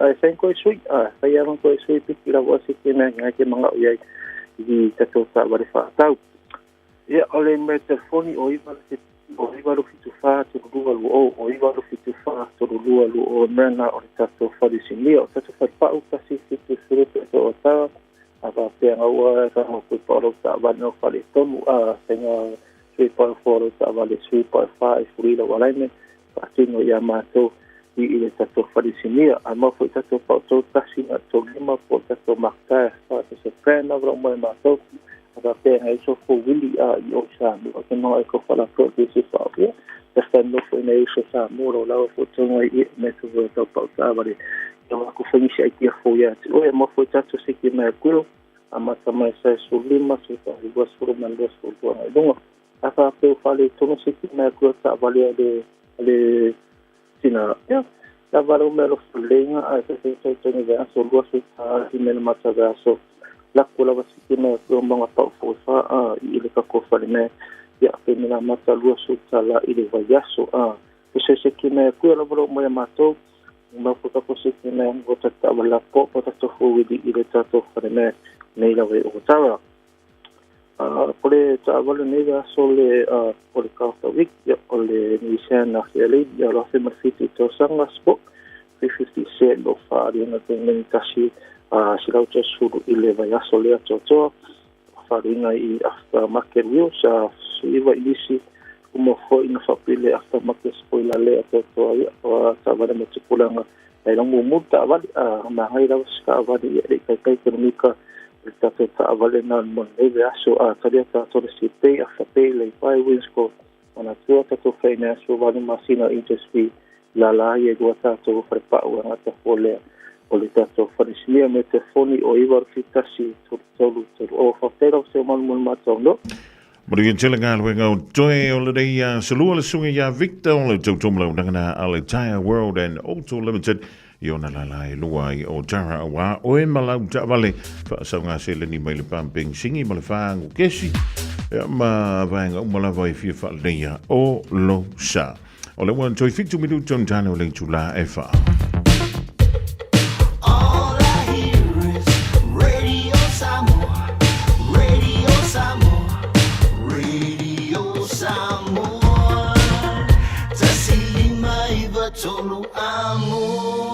Radio Samoa, kasilima i wakonu amo.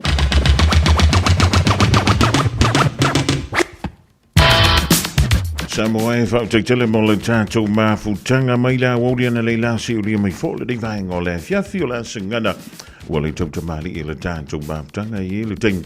Ia e poto e le tautai e le ting i sasi ai i a la na vaai.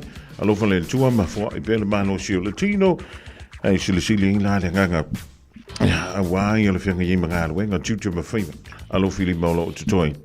O le di vaenga o le fiafi. Le fianga ia le antua savea o le watu pena mai lona sa mai alo tātou tala mai antua o le Pasifika male lalo langi. Ia o le mafuta mai le tau te fantasia i se i ulia. Ia le Julai fitu i le poa na nei.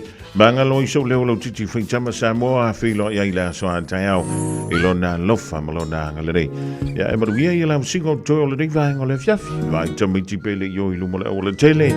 Vai i lau ofu mawhanawhana o le toi ina male lo matua tō tingi. Ia ai aua lava ne i ngalo fuala au.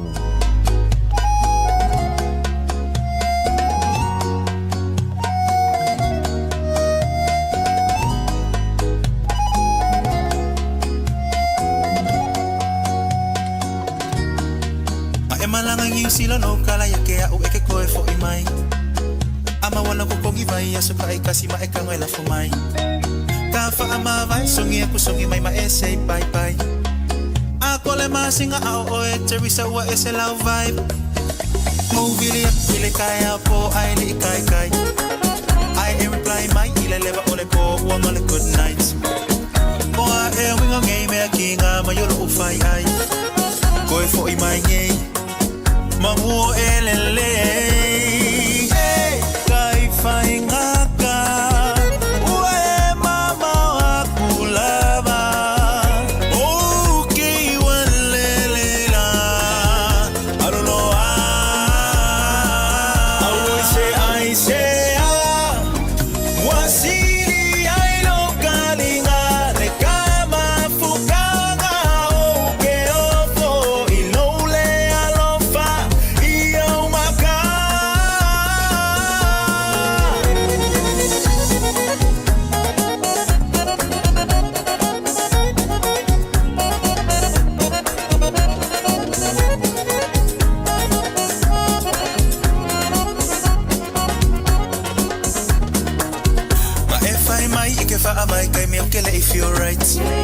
Ole mafua anga kongole likeli sanga omusukele ai.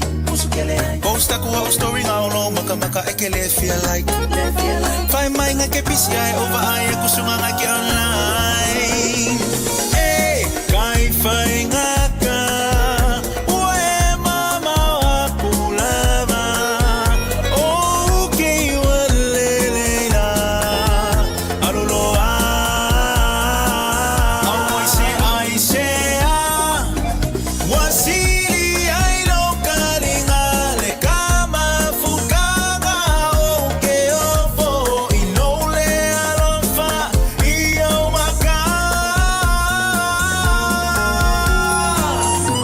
Kelisa o fenga yelo mafaufa ke faya kuanga yesa ovisa o levanga ulele yako kakfafsanga yesi ekala mo sa o mayako la mele kupu ile vale.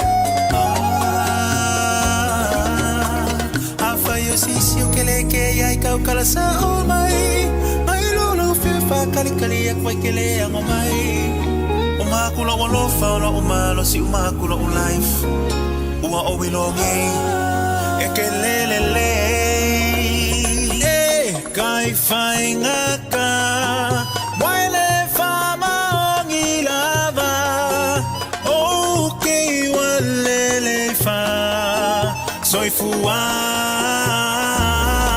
I say